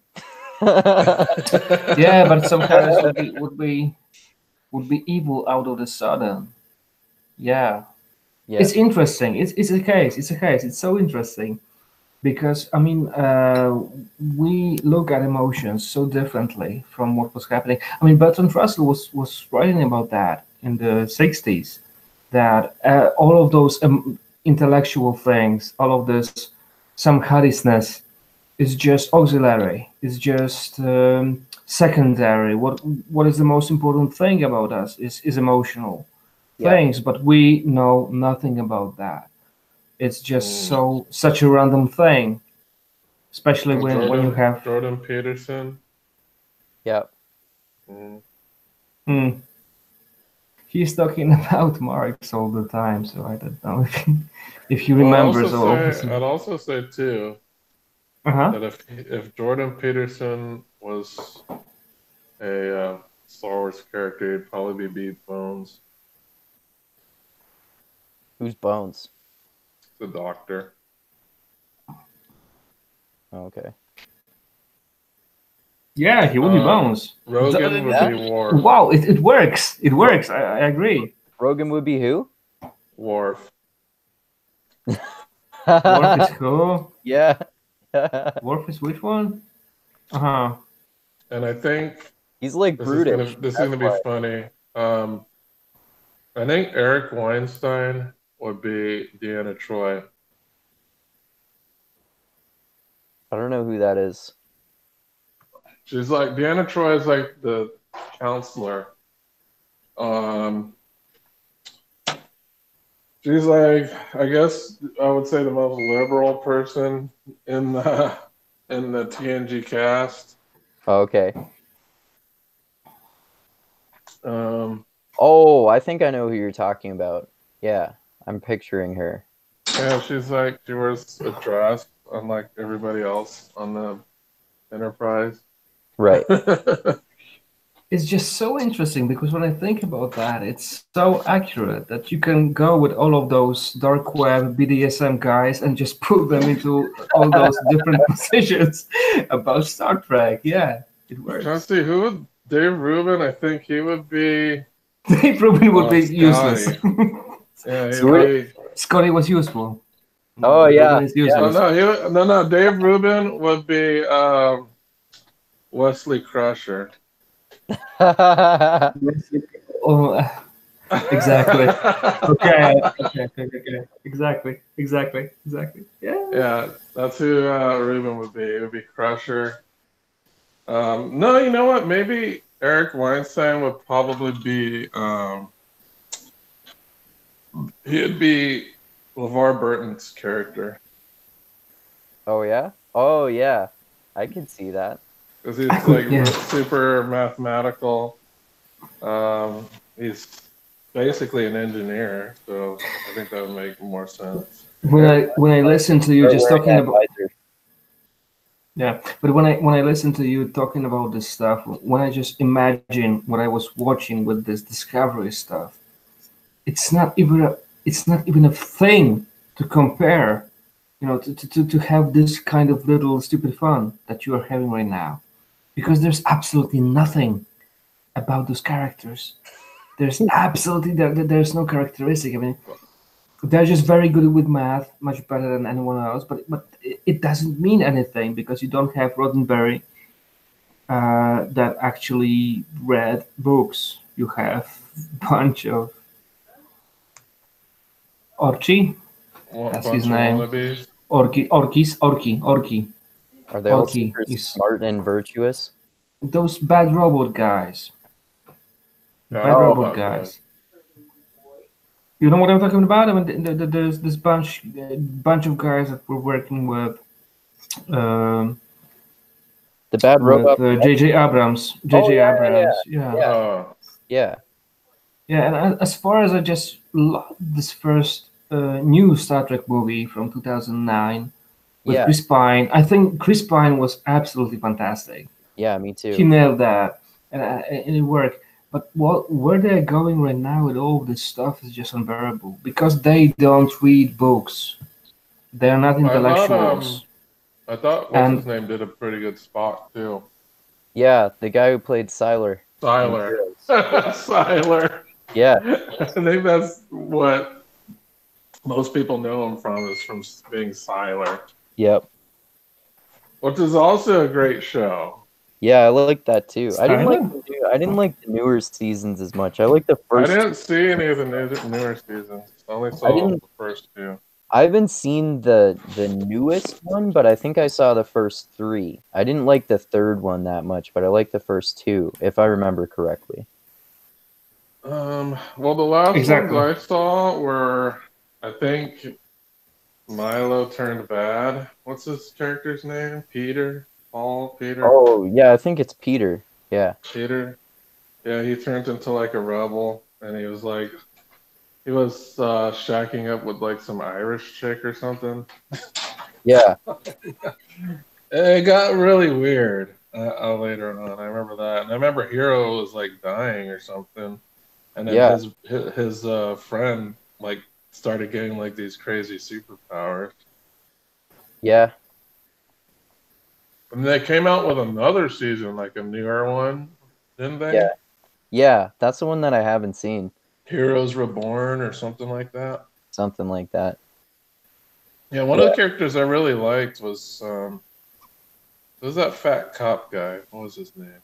Oh, the guy who can read minds, right? Yeah, I always thought he was an interesting character. Yeah. I liked that well, Hayden Panettiere's character obviously is awesome because she's super hot. And her powers are cool too. I think my favorite character from the show didn't even have any powers. Which one? Her dad. Yeah, I was actually just gonna say he was one of my favorite characters too, because he was always like. He was my favorite character because he always existed in this gray area where he could be bad and good at the same time. Like he did like some really bad stuff, but he was kind of like it was towards the greater good. Yeah. But he didn't have any powers, which is what I love. So he had to use like different ways to manipulate situations, like just straight up using like tactics and logic to try to get people to see his way. He's almost like a less evil version of Ben on Lost. Actually, Ben was one of my other favorite characters on Lost. Yeah, I think we talked about that before. Ben is in this gray area too, where like the first couple seasons he's a bad guy, and then he comes back and he's a good guy. Exactly. Yeah.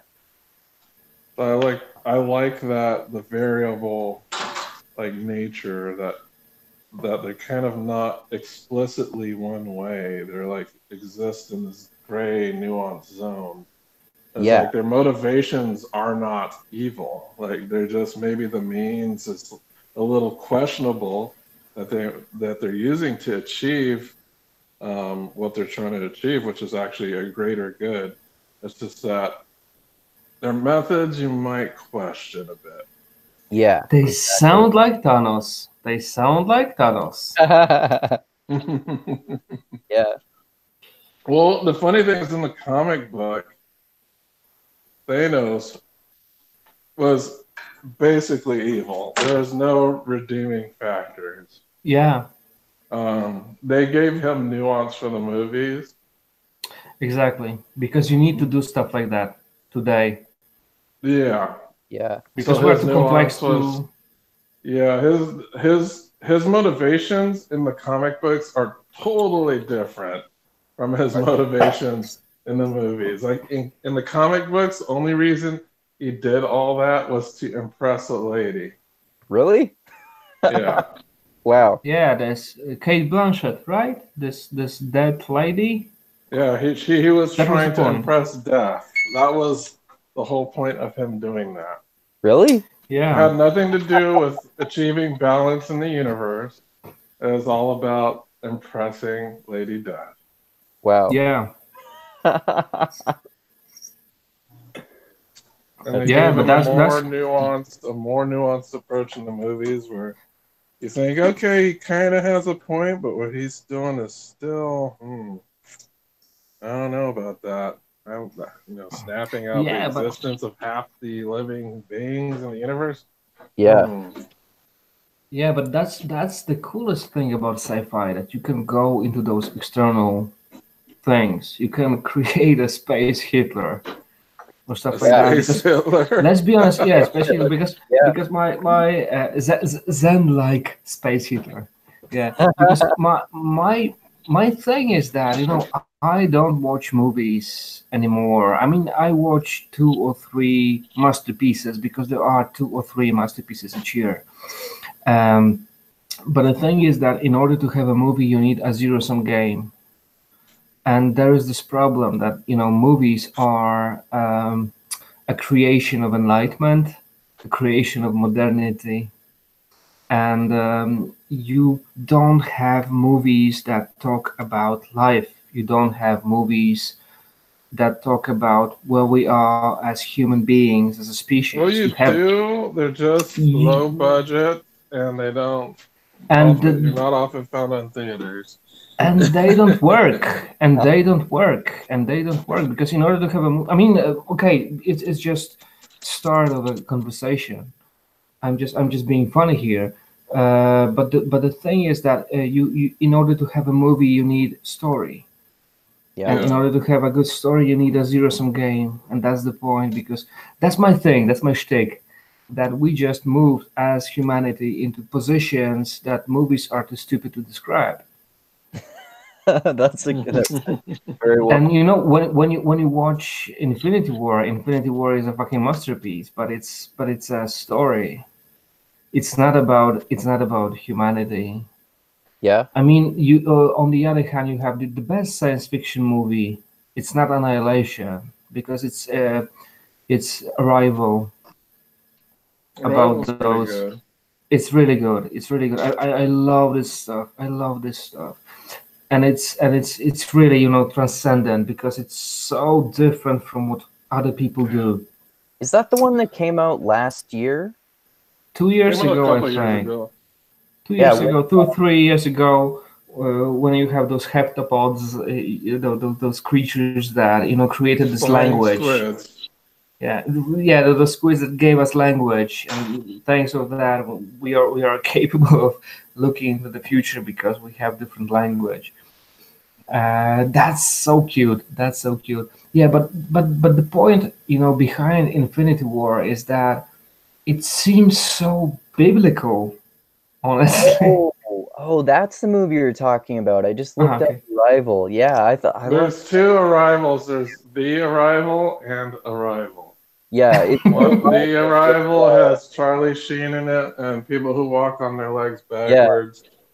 Yeah, that's a different movie. yeah. You're Yeah. talking about the one with Jeremy Renner and Amy Adams, right? And they are just the Yeah. best actors on the Yeah, planet. that one was awesome. I remember that one. Yeah. It was absolutely perfect. Everything about this movie was absolutely perfect. That's okay. So that's this B kind of movie. I think, like you said, I mean, I imagine when you say stuff like that, okay. But honestly, this type of movies are once a year, not more. That's cute. That's interesting. And I totally think that movies are a little bit too stupid to go with all this stuff. But honestly, It's too stupid. It's too Yeah. short. A lot of movies are pretty mediocre, I would say. I watch a lot. Well, if we're talking about the pinnacle of storytelling, you're not going to find that in a movie. They're always going to be based in literature and book. There are like a handful or so of movies, or maybe like a top 10 list I have in my head of my most favorite movies of all time, which I always think are awesome no matter how many times I watch them. Well, I know that, but there's probably, like, if we're talking about purely the art of storytelling itself, go there. books are always going to trump movies in that respect. I think there so. almost certainly are way more books that I think fall into the same category as those movies that I described. There are movies. You know what? I always say that there is this ultimate thing about the difference between movie and a book. This ultimate thing is that if you write a book, you can do a lot of stuff. if you make a movie, you are you are forced to do a lot of stuff, because Yeah. when you have a story, when you have a book, you have a guy that wakes up, that goes to grab a beer or grab a coffee, and then he goes to talk to his father. When you make the same story, in a movie, what's his name? I mean, where does he live? What's his language? Does he speak English? What's his accent? Is Yeah. he upper middle class? Is he middle class? What's the shoes he's wearing? All of the stuff you have to figure out in order to have a movie. Yeah. And first of all, this is stuff you are doing while creating this production about movie, because books don't have production. Books are just written down. Movies have Yeah. production. And all of this production stuff is always this place where a lot of people just come and face you and tell you what you're supposed to do. And all Yep. of a sudden you are with the best franchise in the history called Star Trek, and you just do SJW ridiculousness. Yeah, and then you have the actor who has to convey the thought of the person Exactly. writing. And if they're a bad actor, then they're not going to do service to the script. And if the script Exactly. is bad and you have a good actor, it's still That's- going to turn out pretty bad. That's Yeah, why that's why postmodern writers talk about Hollywood as an aspect of the postmodern era, because it's hyper real. It's less authentic than like that. novels in that way, because movies are a spectacle, like the way you're describing, right?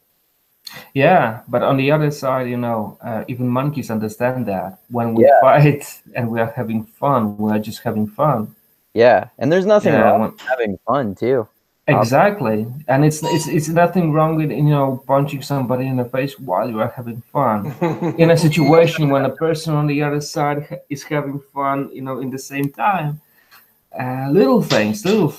I mean, that's cool, because when you think about those the theoretical aspect, written down by wrong people, written by my lesbian friends from high school, that would absolutely love this ridiculousness of Star Trek Discovery, was always so misplaced. It was always they so love- misplaced. They That love we need Star this Trek system. Discovery. I don't know, because we don't speak. Um, We don't talk anymore, because they're into I'll more. ask you a question, because I know this is something I had in my neighborhood. It was an expression, and I don't know if this is an expression that you have in your neck of the woods. One of the expressions we had was, "Oh, that makes me so happy. I'd punch my mom in the face." Is that something What? that? One more time, because Okay, so Never heard yeah, well, there was this expression between. I know it was where I grew up. It's like if something was made you so happy or so exciting, say oh man, I'm so happy I could punch my mom in the face. Like, do you have an kinda equivalent? like it. that. I like Well, it. Like you're saying, like that you're so happy that joy can stop you from doing nothing, including Yeah, punching your that's- mom in the that's- face. Yeah. I mean, when you don't understand what the consequence is, I mean, maybe you should just die. Instead, I mean, I wouldn't have done that. I wouldn't have done So that. you But I you've been in Poland your whole life? Uh-huh. Was Poland Yeah. part of the USSR? No. So you're No. not a former Soviet. No, I'm not a former Soviet, and that's a very important thing. You could you could remember this stuff that. Oh, your um, neighbor. Did you have any neighboring countries that were Soviet? I mean, Russia. Russia. I mean, the Soviet Union was exactly on the eastern border, but the most important thing about the majority of post-Soviet bloc is that people hated Soviets. They were the oppressors. And Russia, for Poland, Russia was the ultimate oppressor, and we hate Russians. Andrew, what year were you born? 89. 89. Okay, so Remember? you might have been alive while the Soviet Union still existed. I don't think you were though. I Because was born. 89 is when it fell, or was it 89 or 88? Yeah, it was 89. 89. 89. Yeah, 89. 89. I was born in September of 89. So you didn't get to you didn't live through the Cold War then. No. I mean, you can build a couple of time frames. August should be the end, but it wasn't kind of. So yeah. So I still remember in school we had maps and it said the USSR on the maps. Yeah. But Poland wasn't USSR. I had old ass textbooks in elementary school sometimes that still had Russia labeled as the USSR. So you got to see some of that. Yeah. We had the big ass pull down maps in front of the classroom, and those said USSR on them. Like everything was just USSR. Like we didn't know any of the individual countries' names or states. It just said USSR. Yeah.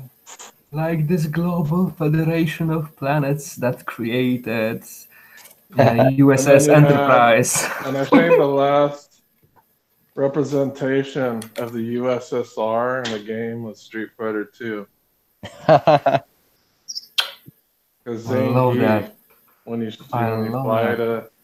fly to his place of battle, it's called USSR. I think that game is from 1989 as well. And that no way. It's after. It's later. Game is from 90s. Game is from 90s, and they just used that because that was such a cool label to use. USSR. Yeah, so there was no USSR, but they still had it in the game. I think so. I mean, I think it did come out in '89. I just think the home version did not come out until the '90s. You know what? The problem was that people were waiting for another iterations of all this stuff, and they were just adding the super before it, and there's just Super Street Fighter 2, Super Street Fighter 2, Super, yeah, Super. Yeah, they pushed this franchise into late 90s. Wasn't one of the characters Russian? Yeah, Zangief. Yeah, Zangief. Yeah.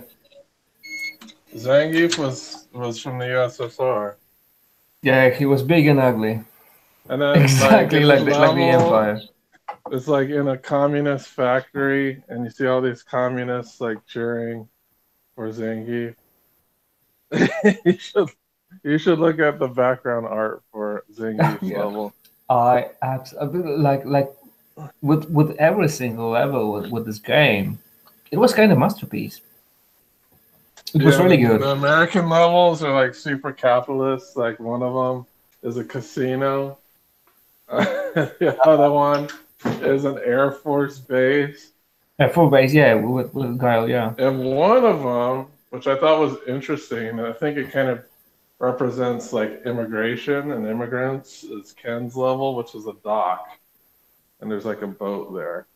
It's cute. Yeah. Yeah, right with Ken. Yeah, Jesus Christ. Well, it's funny how they represent all the different countries. Like, they have India, and then it's like some type of temple with elephants inside. Brazil, it's like some tribal. It's like a tribal village. Yeah, but side. You know what? It was representation on the level of Googling something. What do you think about India? Google back then. They did not have Google back then. So they had to do some research. Okay, you've got me. And then you have the people from Thailand are in front of, like, well, Sagat's level is actually a real place. Yeah, it is. It's like I think it's called like the Sleeping Buddha or something statue. It's actually really huge. And it's like a wasn't that Mahal? I don't know where exactly it Don't is, but if you remember. look it up, it's like a real place. And then you have M. Yeah, Bison. beautiful places. They're just so beautiful places. And then you have Vegas, which is like some type of bar with a In fence Spain. in In Spain. Spain. Yeah, that's And yeah, because this is what Chun-Li's, the Spanish Chinese do. market. You got the Chinese market for Chun-Li. You got E Honda. It's like in a Japanese bathhouse. It was a very good product. No doubt Yeah, it's about very that. stereotypical, like all the locations, but they're also true. And yeah, and coming back to what I said previously, this is what you need with movies. You need stereotypes. You Yeah. need cliches. You need cliches in order to move those. That's why Star Wars worked. Yeah, Star Wars worked because it was so simple. It was so Campbell, Joseph Campbell. Yep. And that's, I mean, Yeah. if you have a million of people working for you, you can figure out Avengers Infinity War. Yeah. But you know, this is my thing. I don't believe in little projects, in little movie projects. I don't believe in Sundance anymore. I don't believe in guys like doing little One gay movie. But movies. you liked Annihilation, though, didn't you? Annihilation, yeah, sure, That's a small movie project. It was? but not a Sundance small. Well, it's one movie. I mean, yeah, I mean, you can do a small movie that works, but it's not a small movie because it was ridiculously huge when you think about, you know, the intellectual capabilities. When you look at the Witch, Well, think about Jesus Christ, Witch is a masterpiece. You can see. here's the super small project. Deus Ex Machina takes place in one setting. The entire Yeah, movie. but it's A Alex house by the Garland. lake. Alex Garland. He's got this imagination, this Hollywood imagination. He is the smartest guy in the industry, I think. Also, you have First Reformed, a movie by Schrader, which is an absolute masterpiece. But it's not. You know what? It's not this Sundance movie in this sense that you don't have a young guy with ideas and you know and okay, so give a little budget to a young guy and let him make a high concept movie. Pulp Fiction and Reservoir Dogs are low budget Sundance movies. Yep, and it's 1994. Yeah. Well, That's what I'm saying. You like masterpieces. Which slave pieces would you recommend? Slave pieces. Mm-hmm. Slave pieces. I mean, Yeah. none of those. None of those. None of those. So you only like Slave the is no, masterpieces. no. This First Reformed. You might call it a slave piece. Yeah, dude, let's go there. Yeah, let's go there. I like that. I like that. No, it's really good. It's really good. It's really good. All right. Damn, we got super off topic, didn't we? Kind Yeah, everything is sci-fi nowadays. of related. Mass One Effect, thing- we're talking one about thing how crappy I- Star Trek Discovery is. Yo, my goodness, you should watch this stuff because it's I so. don't think I should. You should because it's so bad. You will finally understand how bad SJWs are. I think we I understand. already know how bad they are. No, you will understand it even more. One thing I didn't go. I wanted to was this Dune thing because I had this Dune fetish. I had a feeling that when I was watching last time, which was let's say I don't know, 2 years ago, on a year ago, That was the David Lynch movie? yeah, exactly. Oh, that was so It's easy. so much better than people thought about that. And when I watched this movie, I started watching a lot of YouTube about that. A lot of people just reviewing this stuff. And what was most interesting thing for me was that people couldn't comprehend what was going on, and Oh, people the had movie? problems. Yeah, exactly, because they didn't have problems that we see today. That there are some problems with production. that you need in order to have this stuff work. You need those lasers shots being accurate, not just going all over the place and everything being just so sketchy. But everybody had problems with exposition, and everybody was having problems with politics. And that's so fascinating because when you think about that, all of this stuff they were talking about was exactly what Game of Thrones is. Yeah, basically, Oh, it's just all yeah. politics. Yeah. That was so interesting for me because people in the 80s were not able to comprehend Game of Thrones. No, I don't That's think so they would interesting for be. me. No, I don't know because didn't they have those shows like Dallas and I Falcon mean, Crest? I don't think you'd I'm be familiar I'm with talking those. mainstream, right? I'm talking mainstream. I'm No, talking, those were Mhm. very, very mainstream shows in the 80s. Mhm. And these shows they're nothing more than a primetime soap opera. But I kind of feel that Game of Thrones does kind of have like this soap opera feel to it. But it's mainstream. Yeah, but it's It's still expensive, but a lot of people watch that. no. I'm saying like That's JR, like Falcon Crest and Dynasty were very popular in the 80s, yeah, and but they were about there's rich and powerful families yeah, backstabbing each other. but what people were interested in was soap opera, was No, this was melodrama. one of the hit TV shows of that time. I get that. I'm interested because I don't remember this stuff. That's interesting. Yeah. But maybe Well, if I'm I wrong, don't think they if would I might understand be wrong, I might Game be of wrong. I Thrones. might be wrong. I'm not saying yeah. It could be interesting because I mean my thought was I had this little logic that would be just such a segue into me being fucking awesome that there is yeah that there was this problem with those people just talking about because this Dune exposition in this Lynch movie is ridiculously awesome because he figured out this kind of pace that is so cool. I It's haven't just watched that absolute, movie in a while. It's been a and while. and it works. I mean, the first 1 hour of this movie is kind of everything works. Everything is cute. Dialogues are quite, sharp, really fast.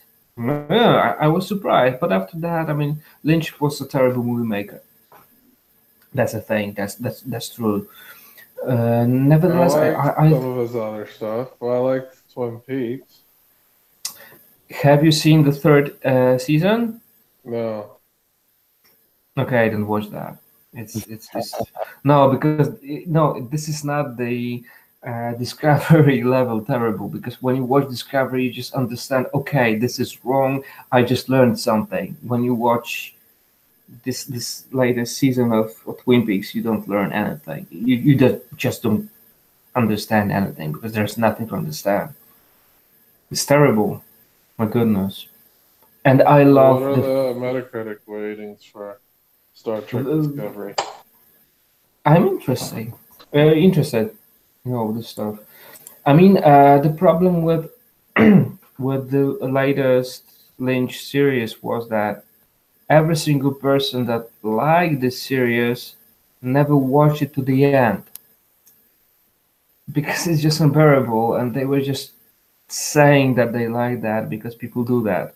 People say that they like Lynch movies, but the I don't thing, like. There's some that make no sense whatsoever to me. Like excuse me. Mulholland Drive makes zero sense to me.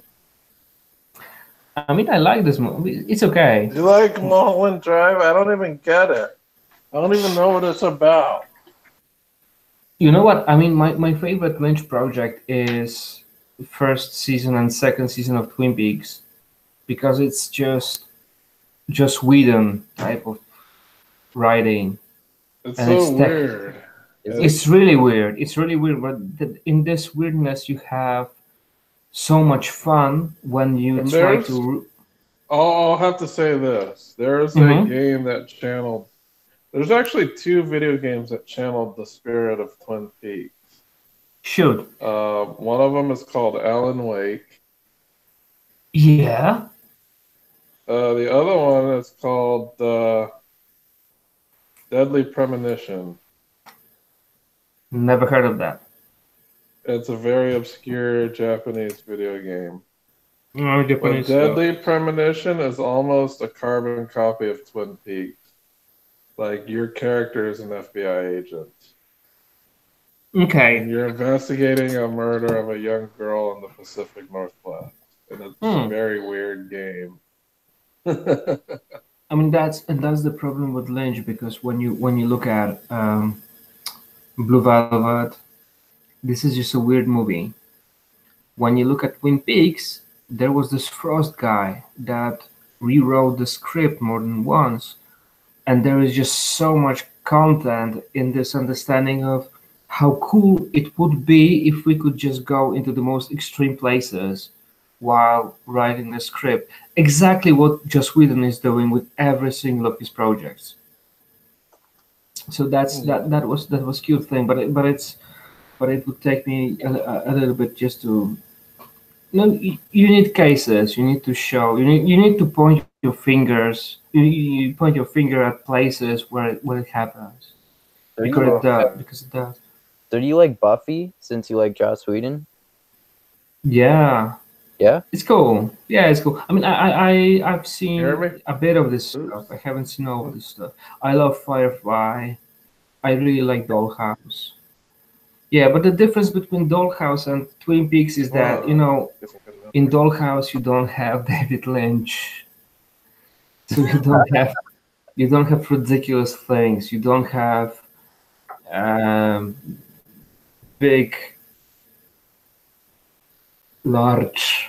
That was his name. Large, the big large guy that just comes from the shadow, and he says, "There is a mystery that you will." Stuff like that. It's this creepy stuff. Yeah. This creepy stuff is cool. Large. I mean, yeah, there is Large in Twin Peaks. The same guy that played in that was an actor in Addams Family. Addams Family. It's Lurch. Lurch. I don't know his name. I just refer to him as Lurch. Exactly. Properly. There's no other way about some things and some stuff. Yeah. So, I think we've covered some pretty good things here. Yep. We've been going on for an hour, 2.5 hours. So we're going to go to, before we're wrapping up, to our other segment, which is, what are you reading? What are you selling? What are you buying? You want to go first, Polish Christian Bale? I am reading Seth Godin. I'm reading marketing stuff. Oh, but what are Polish Christian so Bale? one of those ones you sent me, right? Exactly, yeah. Yeah. I don't care about philosophies. I don't care about literature and things. Recently I'm just going into technology. That's it. So you haven't been reading anything recently? No. I've been reading mostly the same stuff I told you about last time. Actually, I've been reading.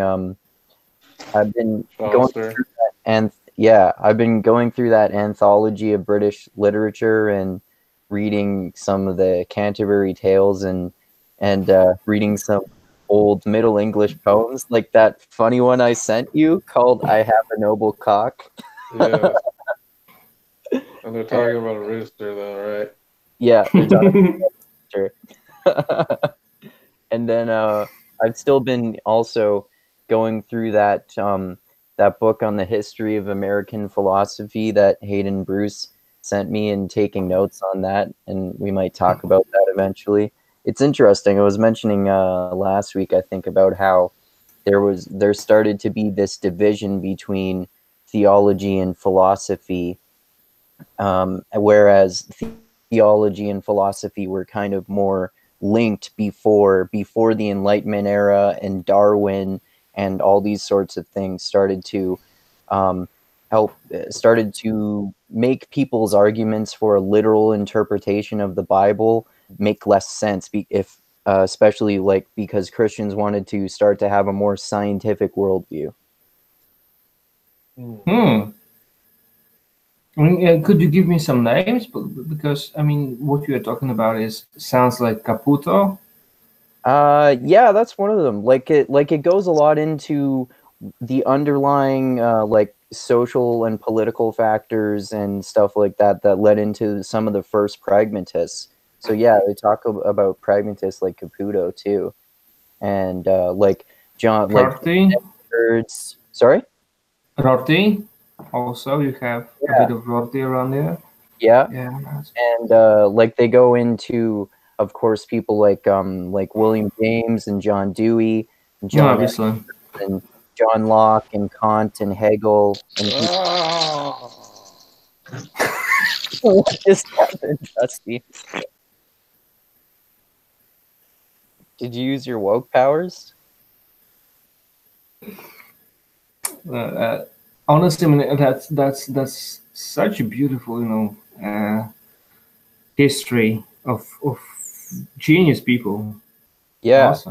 Awesome. I mean, that's the problem, that Europeans never created this type of, pragmatist backbone or backlash, or just pushing away this European gay stuff.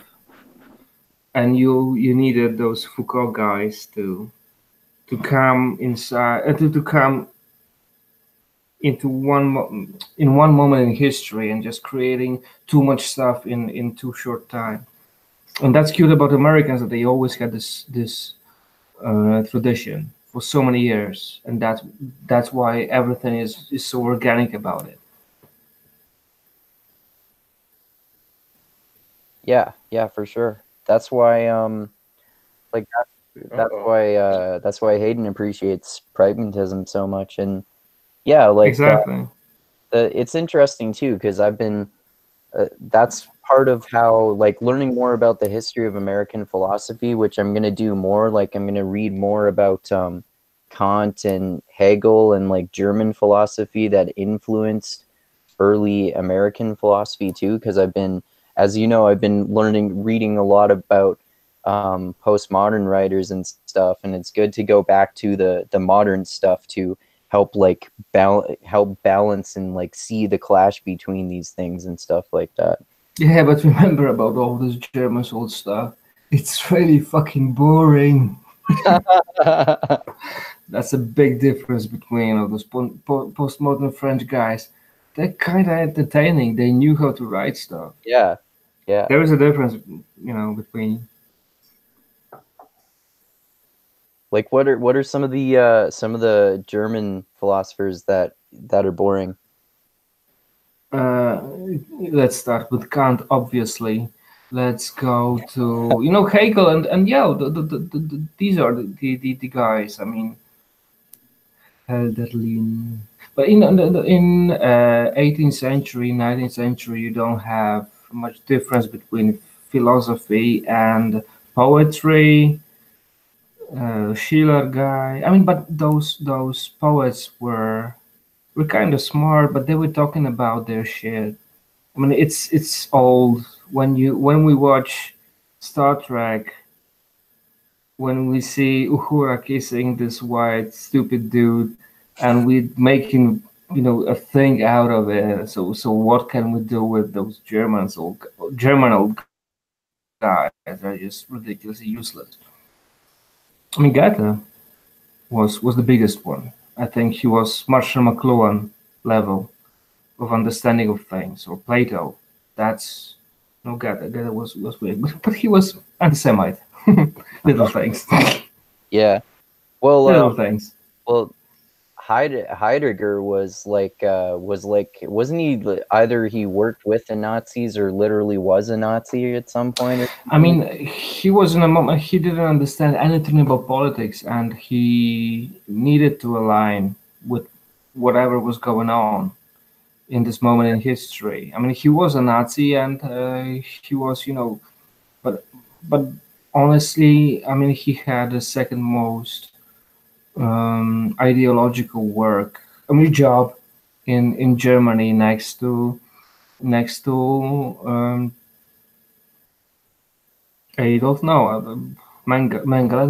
No, Jesus Christ! I always remember. I always forget those Nazi names. What does it mean about me? No, Mengele, I think. Yeah, and he just didn't understand what was going on. Yeah. All this content is it's just so different from what Germans did Yeah. back then. So It was a really it's really interesting. Like obviously he's notoriously complex and difficult to understand, but doing those few podcasts that I did with Tim Keefe and I think one with Shane Kenyon, yeah, like going through and taking notes and talking about it really helps you understand how interesting a lot of Heidegger's thoughts were. I mean that's the point. People were talking about Deleuze. That Deleuze is sort of kind of this French Heidegger that appeared in the second half of 20th century, because that was the thing about philosophy, that you always need those names, you always need those strong father figures about things, and Heidegger was just the best at whatever he was doing. And that was the thing about philosophy. He was ridiculously smart. I mean, he was smart enough to comprehend everything that happened in the history of philosophy, and Yeah. he had enough strength to figure out his own way of doing things. Yeah. And that was absolute one. I mean, he is just fucking smart. Yeah. He had those ideas. I mean, he has this notion of creating too complex sentences about simple things. Everything he says, it must be too complex in order. I mean, when you think about language structures, and it's just so cute. It's just so awesome, it's just yeah. He's great. He's great. Obviously, you can say depression. You can say this post-war hangover that he had was Yeah. just so ridiculous. Heavy and things and stuff. What you do with this stuff, it's your thing, because it's old enough, for us to create our own notion about things. But still, I mean, he was huge. He was huge. Yeah. Yeah. Well said. Indeed. Agree. Okay, so we're waiting for Dusty. Where did he disappear? Are you back, Dusty? Did he get kicked out? Hope not. No, he's away. He's away. He's away. Okay. One thing though, because I said that we could talk a little bit tomorrow Yep. about stuff, about things. Another thing is, are you really doing this Deleuze another session with guys? Oh yeah, I probably will do at least another episode with Tim and Adam. We were gonna maybe go over one of Deleuze's what's the word what's the word? Thousand plateaus. We were gonna go through that, and also one of his I'm forgetting the word, but one of those ones where he examines a particular philosopher. Go through one of monographs. That's the word I'm looking. Okay. We're gonna go through one or maybe a few of those too, because Tim said that would be a good way to understand. I think like the type of approach that Deleuze takes more, and we talked a little bit about 1,000 Plateaus on that last episode too. Yeah. Yeah. I totally want to be invited. Yeah. Oh, I totally want to be invited. I wanna do this stuff with you guys. for sure, man. That Yeah. was so much fun. That was so much fun listening to this stuff. Yeah. I got cut off there. There you are, Dusty. Yeah, I don't know what happened. Yeah, I'll make sure to invite you the next time I talk with Tim and Adam, Polish Christian Bale. Let's do it. Let's do it. Yeah. You're noting it down. You're writing it down. Not my So books, you will man. actually do that. The stuff that I read. Yeah, what books did you read, Dusty? Exactly. What did I read? Okay. I finished a book about Chernobyl. Very entertaining. But what? Uh, about Chernobyl. Nuclear disaster, Chernobyl. Chernobyl. Chernobyl. Okay. Yeah, the book is called Chernobyl 12340. Mm-hmm. It's a short book. It's it's a little bit of history of Chernobyl, plus an account of a guy who went on a trip to Pripyat to check things out. He does journal his trip into Chernobyl. Yeah, it's an interesting book. It's short. I think it's for people who are interested in Chernobyl. It's a short, cool read. Another book I read is The Assault on Intelligence, written by Michael V. Hayden, who's a former spook, I guess. Um, he basically writes about the post-truth America and Donald Trump's, I guess, his contributions to that. Okay. Oh, that one is it's a political book. It's basically about specific aspects of the intelligence community and how fact-based assessments are no longer being considered over ideological-based assessments. He talks about certain incidents like the Michael Steele dossier and some other flub-ups between the intelligence community and Donald Trump. Um, Another book I read is The Obelisk Gate. It is the second book in the series of Broken Earth. It won a Hugo Award. It's pretty good. Not as good as the first book. It suffers from second bookitis, I believe. I don't know what they call it officially, but it's it does continue the story, but it's not as exciting. It's just it takes place in one setting. Previous book there were like travels all over the world. This one seems a little bit more isolating. It's not you're not meeting a whole bunch of new characters. It's just one place. Some of the characters that I really love from the first book, I think they do a disservice, but that's just my assessment. I'm currently also reading the third book in the Ender series called Xenocide. Oh, right, you were telling me about that.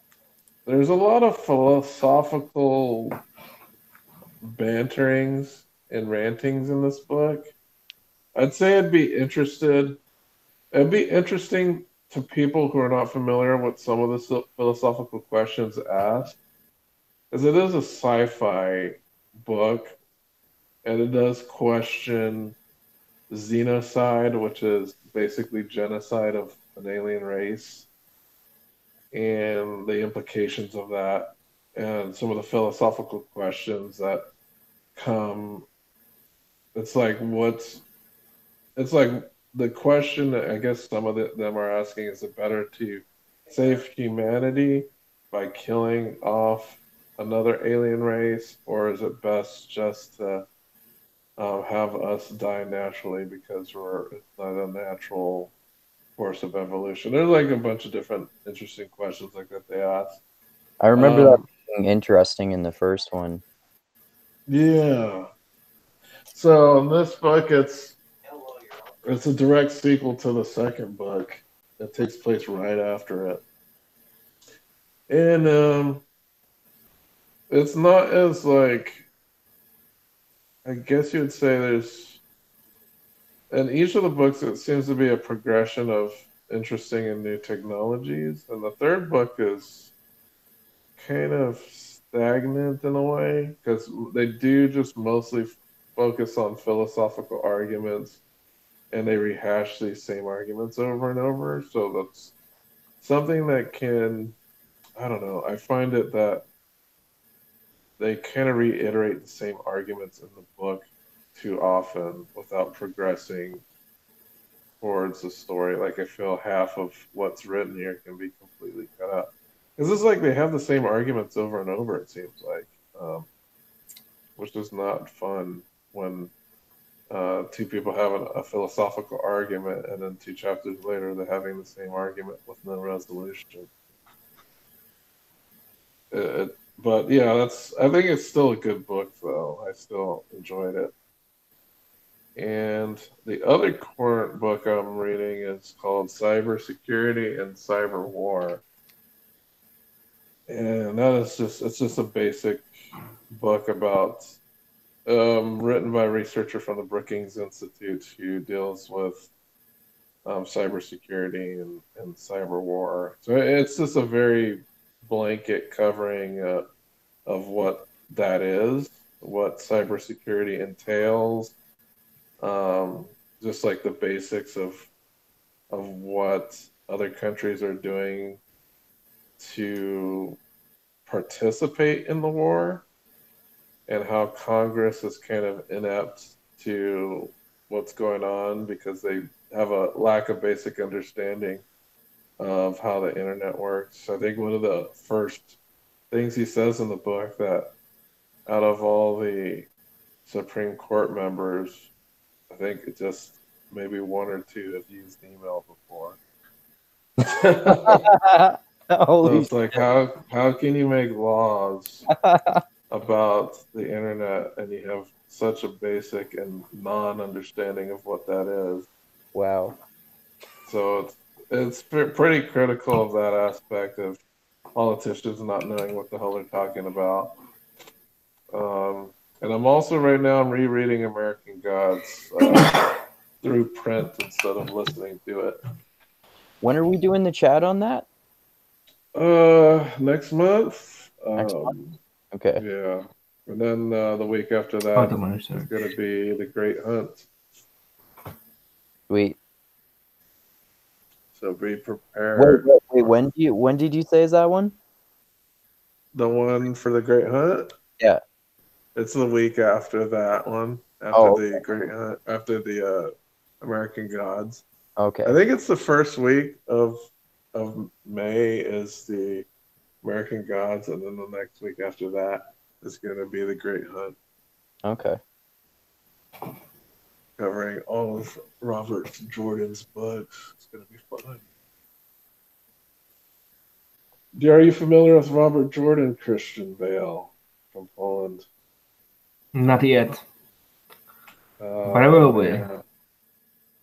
My man. I will be. I don't know. He might.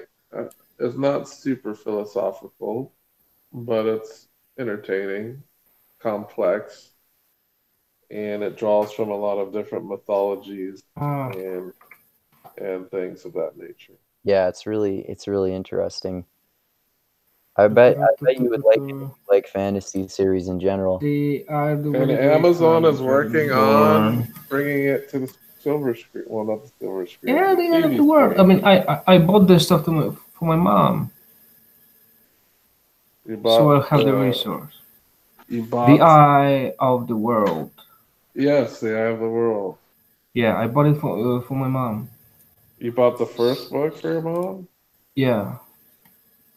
Oh, so you got 14 more books to go then, bro. Yeah, that was the point, because there is so much content that when you are hooked up, so they're like 14 books and they're each 700 to 1,000 pages. Yeah, so I temporarily suspended my reading of The Fires of Heaven because I got 2 other print reads that I need to get through. Fires of Heaven is the 5th one? Yeah, that's number 5. Okay. I'm about 200 pages in that book, but it's the lowest on my priority list since I got to get through the Xenos. Well, actually, I might not get through Xenocide before the library takes it back, but I've already reserved an audio book version, so Right Is now, my main priority is the reread of American Gods. is anyone doing any type of TV series out of that? Out of this Robert Jordan stuff? I've been watching American Gods, the No, TV I'm series. I'm asking about this Robert Jordan stuff. Oh yeah, Amazon. Amazon is. Yeah. They announced that they're gonna start filming, I think, at the end of the year for the Wheel of Time. Didn't you send me some article where it says that there are going to be like 300 seasons or something like that? Oh, that was a joke article. I thought that might have been a joke. Yeah, that was a satire article. That would be 50. They complete the series 50 years from now. Yeah. Well, you think about it, each book has like 50 chapters, 50 plus chapters, Yeah. and then there's like 50 book or 15 books. Like if they even made though, if they tried to do those as a movie series, there would have to be at least 14 movies in the series. But if you wanted to justify one movie for each book, they would have to be like a 5 hour long movie at least. Yeah, I think the structure may it's gonna be crazy and weird because how are we gonna do 14 seasons of Wheel of Time with the same people? Because the Wheel of Time, even though it's like 15 books, well, 14 if you count the main series, it's only a period of 2 years. So Yeah, what are you gonna do with these actors here, like 14 years later? actors It's don't age. You know that? Not anymore. Not anymore.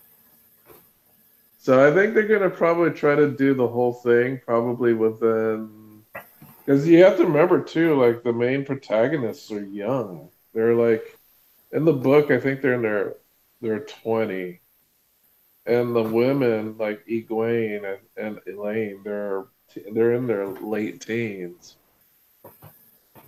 So that's gonna be difficult to accomplish. I think what they may do is I think they're probably gonna do 2 books a season.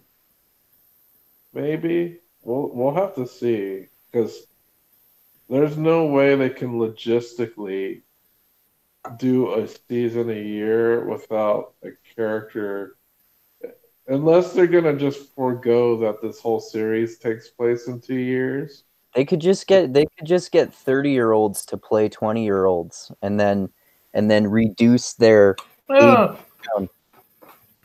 but did anyone see this latest Captain Marvel movie? No, No. I heard it's not that good though. I heard that too. Hmm. Okay, so agreed with you. I'll But watch it but eventually.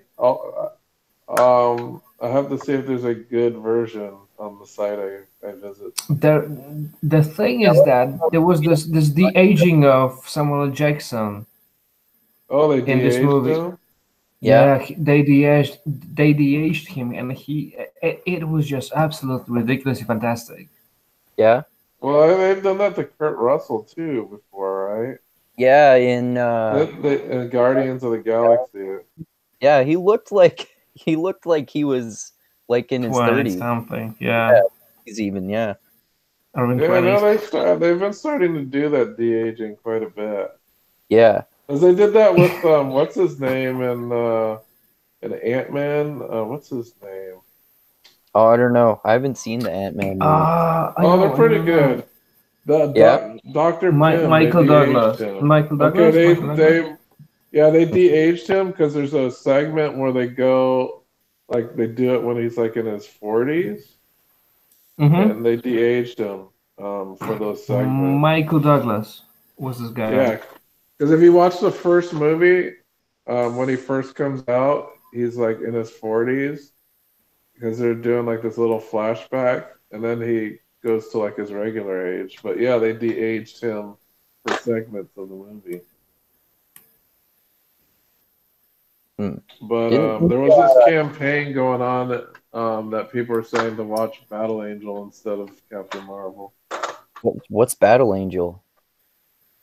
It's another movie It's like a movie based off a Japanese comic book that came out in theater. Oh, I thought it sounded familiar. It's a Well, live action. Battle Angel is basically one of my favorite Japanese comic books. Yeah, it's a live Oh. action.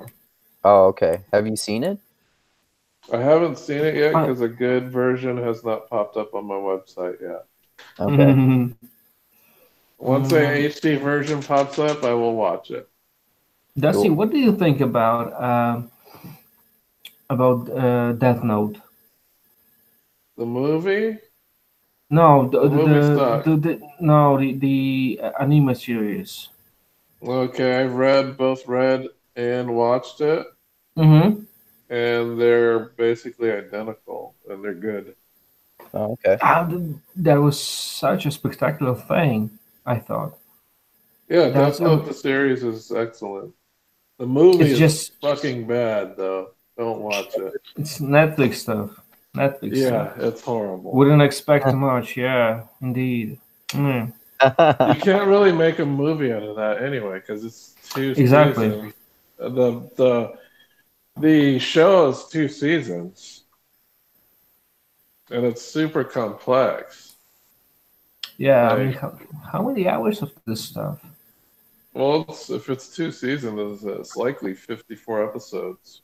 54 episodes. Oh, okay. Yeah. But I mean, yeah, it's an absolutely extremely complex. spectacular. It's great. But I'd it's- recommend it to anybody who loves thriller. It's ridiculous. I wouldn't say it's Japanese because this type of approaching things is just so different, so weird. It's so different. I mean, there's this moment when this devil or angel, however you would like to call those guys, The Death God. he just comes, the death god. Yeah, he comes down to this to earth, and he is just listening to this this first iteration of Death Note guy. I don't remember his name. White, yeah, White, yeah.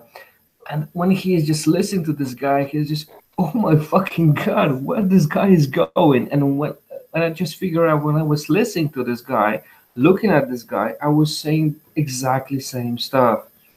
That was You're saying so the weird. same stuff as Light? No, I was saying the same stuff as that god. Oh. It was double meta. It was such a double meta. It was just so awesome. He was just bored, though. After a while. He was just bored and he wanted to have fun. That was his only motive. But that after no, he was bored, so he wanted to have fun. No, Yeah, that he was wanted just apples. a masterpiece. He That was a wanted those masterpiece. apples, too. Uh-huh. Wanted to crunch on those apples. Yeah, I'd recommend Death Note. It's a really interesting psychological thriller. But it's different. It's different from everything else, I would Well, say. because there's that supernatural element to it. But there are so many things about it because structurally that I haven't seen a project that feels similarly to this stuff. Well, it has an interesting and odd philosophical argument. And it's like, should the power of life and death be given to somebody? It's definitely like there's some societal arguments there about law and order Mm-hmm. and about the power of life and death and how people should be punished for crimes and who should be punished for crimes. So there's definitely like a lot of different philosophical aspects that they explore that are really interesting and you haven't really seen it anywhere else. Plus there's this whole thriller and detective element. So it's very much a detective story. Cool. Except you already know both sides. Like a lot of detective stories, you're only seeing from the eyes of the detective. Yeah, In it's most like cases, you're seeing from both points of views, from the detective yeah, and the person that's committing the crimes. it's watching just this ultimate chess game. Yes, an ultimate chess game. I think that's probably the best way to describe it. This Thank you. ultimate chess Mhm. game. That's really cool. I should watch It's that. like the ultimate chess game. It's really interesting because they come up with these crazy plans, and they're like, holy Mm-hmm. crap! And then like when you see their like the final episode is like this giant ass checkmate. You're like, oh shit! Look at all this checkmate. This is crazy. Awesome. And you Yeah. don't even know what the checkmate is until it's presented. Oh, cool. Yeah, like they don't really give you a hint at what his checkmate is because there's two. I don't want to spoil too much because there's like two protagonists and kind of two antagonists. You Like cannot spoil anything about that because still no, it's always this chess game, so you can say what is going on the board. yeah, they definitely pit it as a chess game. Like one guy makes a move and you gotta see, okay, how is he gonna counter this move? And then he counters it, and you're like, oh shit, how's the other guy gonna counter this move? So Exactly. yeah, And it's definitely like a chess game. hmm Yeah, I highly recommend. Yeah, I would highly recommend that series to you, Andrew. You'd like it. I think you'd enjoy it. Awesome. I'll check it out. I Oh, think that it could be definitely. good material for MMA chat. I think. It would. It's just hard to get people to either watch the entire series or read the entire comic book series, and I've done both. Hmm. Either suffices because they're basically identical. Yeah. They do not stray from each other at all. I think that's one of the lovely things about um, the Japanese anime that are based on comics. They don't stray far from the original material, and most times not at all from the original material. Oh, that's pretty cool. So usually it's identical. Like a lot of the like there'll be some what they call filler episodes. Filler episodes are episodes that they inject because they're waiting for the next issue to come out. But I most of the don't remember content those. is identical. Yeah. I would say Unlike so. yeah, unlike our book-based stuff in America, they'll often change a lot of it or change very big points. When it comes to Japanese comic books and the animes that follow, change they change hardly anything. It's mostly identical. Oh, Yeah, okay. but that's the differences in culture. But being honest, when I was watching this Death Note thing, I mean, I've never seen anything like that. I've Yeah, never it's seen it's anything unique. so over intellectualized. I mean, it's just Over intellectualizing. over. I kind of agree with that. There's a lot of like people It's like, parsing out their intellectual processes of but it production. works. Oh, that definitely It sounds like works. I would love that. It's like Everybody is just intellectualizing every single thing. Everybody is just fighting on this, chess intellectual level, and I'm so okay with that, and I don't care that it shouldn't be truth, right? Because it's so over the top. It's so artistic, decision. I would say well, I would say it's a like there's masterpiece. It's a always these masterpiece. cra- there's always these crazy plans that are concocted, Hmm. but you're always seeing the threads, but you only get to see the web once the plan is actually in play.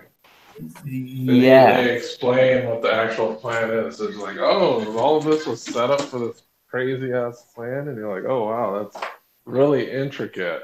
Yeah, but when you So it's listen to all those guys, it's so okay that they always make those plans because it shouldn't be material, good enough for people to watch on a movie level. I always thought, but it did yeah, because it was and so over the top. It was so well, wonderfully the placed. interesting thing, like in the comic book and in the show, they kind of hint at the antagonist and protagonist being like some of the smartest people in the world. Yeah, they do that. Like And it both works. antagonists and protagonists are considered some of the smartest investigators in the world. Oh, cool. So they're both kind of in the same realm of employ, but they're on totally opposite sides. So imagine a detective fighting against another detective. Oh, cool. And It's how like would a detective set up another detective to like follow a faulty line of inquiry? So it's like a crazy chess game. yeah, and it's like Einstein figuring out how to create a bomb. Because yeah, we had those kind of stories, but we had the ultimate stories of the ultimate um, war. But Yeah, they the just consequences translated are all very this stuff high. into. You'd like it. I'd say check it Mhm. out. Yeah, Cool. I you try to should. find where you can watch it. I'm not. I think. YouTube. I think it It's was on on YouTube. It's all Netflix. free. It's It's on on It was YouTube. YouTube. It's on. for free. Oh, Oh, it's on cool. YouTube now. Okay. Yeah, I'll find it. I'll send it to Andrew. Yeah, I'll Okay. figure it out. Is it the English or Japanese version? English. Okay, that's fine. I wouldn't care about Japanese. I'm not. My Japanese is a little bit. My Japanese is a bit rusty recently. Yeah, well, I remember watching the subtitled version when I first watched it. But yeah, the two main characters are Light and L. Oh, okay. It's Is weird Light because the good Light. No. No? Light's the No. bad guy? Yes. That's pretty cool. Exactly. Little things from the very beginning, and you know that you like this project. Yeah. Yeah. He has good intentions, but he's not a good. It's like I guess Light would be considered like extremely authoritarian Okay. in his Yeah. practice. When you have Yeah. AD&D structure of your He'd be soul, it should lawful be evil. evil, authoritarian evil. No, how do you No, call he that would in be English? lawful evil. Would be Lawful evil. Yeah, exactly. It's and even then better. L would be chaotic good. Yeah, Ah. chaotic good. But he has too high IQ for chaotic. No, but look at how he lives his life. He's like eating all this sugar. He dresses like a slob. I always play chaotic good, so I like that. This guy He's reminds me of really Rust. he's really good at tennis. Oh, never mind. He's really good at tennis. Well, yeah, Exactly. both of them are actually really good at tennis. Oh, okay. But L is like he looks just like a loser. Okay. Basically. He doesn't look like he sleeps much. His Yeah. social etiquette is below par. Like he's super like socially awkward. It's a really cool show. One of the Sounds best. cool. If not the best. Yeah, I completely forgot about that show because I remember when I first read the comic. I remember people were talking about the comic book. It's like, man, all these people talking about Death Note. I gotta check it out. So I read it and I Yeah. was like, holy shit, this is some crazy intellectual stuff here. Exactly. Yeah, it works. It works. Definitely. Definitely. Yeah, all the Important setups thing. and all the plans and all the checkmates. It's pretty good stuff. Cool. I guess it's like modern day, maybe Sherlock Holmes or something. I don't know really how to explain it. Cool. But yeah, that's certainly something. Yeah, maybe we might do a chat about that later. It's such Why a good not? show. You never know. I'll see. Exactly. See if Drew's seen it. I'll have to ask him about it. Yeah. I know. Yeah, I do think that. I know Isaiah's probably seen it. Cool. Go there. He's an anime fan. I think he's Go probably there. read it too. All right. So I think we're good. We're good. We did a pretty good chat about sci-fi. We dipped our toes in Yeah. some other subjects like Death Note, and we're like gushing like hell over it right now. Yeah, and how terrible Um, Discovery is. How bad Discovery. I It's can't so comment on bad. Discovery. It I is have just not seen so it. bad. You need to watch this stuff. Yeah, Oh this is no. the new this is the new guerrilla marketing on my side. It's so bad. So You have to bad. You watch gotta watch that. this stuff. And then out of this, other people will start watching this stuff. Ugh, I don't know, man. I'll have to see. it's terrible. Plus, I thought it was only you had to watch it like on some special streaming service. You'll find it. I'll find it. Yeah, I know it's probably on my super secret website anyway. So I'll find it. All right, Okay, guys. so I have no idea what we're gonna do next week. Man, I need to start planning some stuff in advance. I know we're doing the book chat, but I'll announce what we'll do next week sometime. Within the next few days.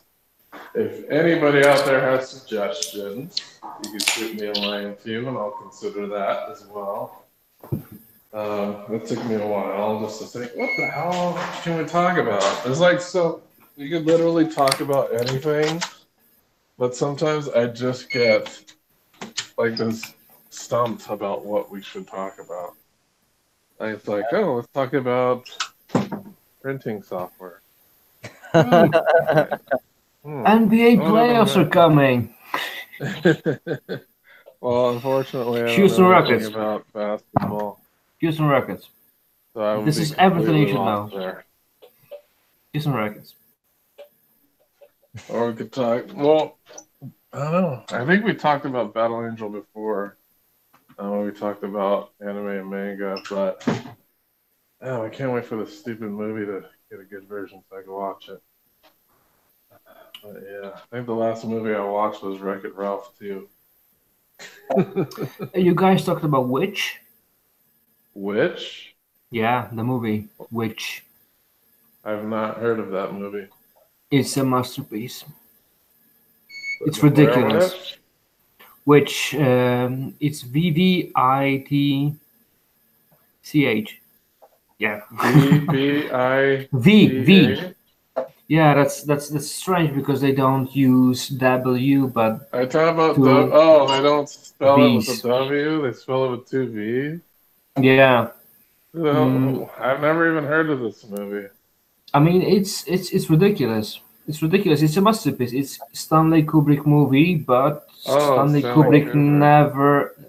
I mean, Stanley Kubrick like movie because Oh, okay.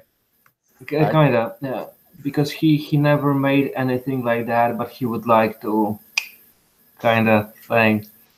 It's ridiculous. It's just a masterpiece.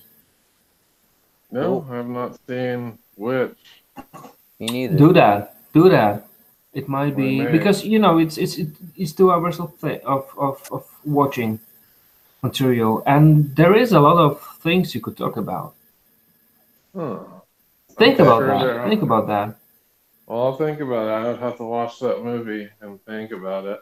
Yeah. Do that. I guess Endgame is coming out pretty soon too, right? Yeah.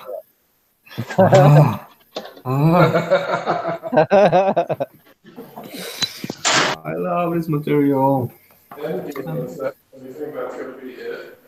Yeah, but when we go into Endgame, there are gonna be so many spoilers. And which is a 2-year-old movie. Okay. Yo, seriously though, it's ridiculous.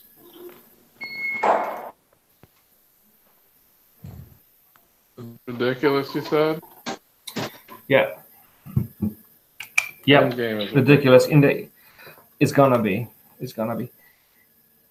I think that spells the end because I was looking at the trailers and stuff, and then Robert Downey Jr. has like gray hair. I was like, oh, I guess they are getting older. That's how long ago did the first Iron Man movie come out? He's just so Oh, exhausted good with this question. role. Yeah, Has it been 10 years since the first Iron Man movie? it probably Yeah, has. Yeah, so like it's they've been 11, doing these 11 Marvel. years. 2008. 2008. Yeah, Yeah, right. they've been making these Marvel movies for over 10 years. And Wow. finally, they've come. Because I think, wasn't the first Iron Man kind of the start Yeah, Um, of it the was. Marvel might have been Cinematic Universe? It was. about the universe that we're talking about. Yeah, the first, the very, Hmm. I think the first Marvel movie was the original Spider-Man with Tobey Maguire, wasn't it? Yeah, but But that was controlled by Sony, though. That's when Sony hmm had the rights to it. So Marvel didn't actually make that movie. Oh, yeah, okay. But there's actually there's older Marvel movies. There's like the Hulk movies, and then there was a mm, Captain America movie that was made in the but 80s, I think. Oh, the I didn't thing even know was that. the thing was It's really that bad. Oh, Marvel was terrible and they were bankrupt and just gave away the rights to all of this their best franchises to Sony, right? And Fox. Because you have X, oh they gave yeah, away X Men. Fox had X-Men. Yeah. Yeah, so in the cinematic universe, you don't have X Men and you don't have Spider Man. Recently, Sony just figured out that they're just so terrible at all this stuff that they need to Well, they come back started to the they roots. started letting Spider-Man appear as he was in Civil Yeah, War, and then they had that other movie where it was a standalone Spider-Man movie, but Robert Downey Jr. was in it as in Iron Man Oh, Spider-Man Home. yeah, exactly, yeah. Yeah, Homecoming. yeah. It's just so fascinating how bad those Sony movies are. This Fan Stick. Fantastic. Yeah, they're Fun for Stick, horrible. yeah. I mean, that was just so awesome because it was just so bad. It was just so much fun Except for looking Jessica at. Well, Alba. the funny thing is there were two Fantastic Fours, and they were both bad. I haven't even seen the newer one. I That's saw it. bad. Yeah. Like the Don't do first that. one is far worse than the second one. Like so far worse, it's not even funny. Actually, you know what? No, Weren't there three Yeah, Fantastic Four yeah. movies? There were the two that had Jessica Alba and Chris Evans and those people, and then yeah. there's a newer one with completely different actors, I think, right? I mean, you Yeah, had there's a Jessica reboot. Alba. There was at Yeah. least something to look at. Yeah, because So they the second one that was in the had first series, Silver Silver Surfer. Surfer Yeah, one. Yeah. I forgot about that. Yeah, so there's three Fantastic Fours. The first two are horrendous. The last one isn't good either, but it's not as bad as the first two. But Okay. it's terrible though. Seriously, So those bad. previous ones are so bad that they're even worse than this stuff. Oh my goodness. Guys, Well, yeah, see the witch. See the witch. And let's yeah, think about that. It's cute because it's historical. It's interesting. It's interesting. yeah. I'll have to see. I would like to do another movie. I like movie chats. They're fun. Yeah. Exactly. 'Cause I like doing like the chronological breakdowns of the events and stuff. Mm-hmm. So those are fun. But Let's think yeah, about it. I'll think about it. I'll have to find this movie that you speak of. I'll send you And this stuff, and maybe this second one. I mean, First Reform. It's not like these are my favorite movies, and let's go there.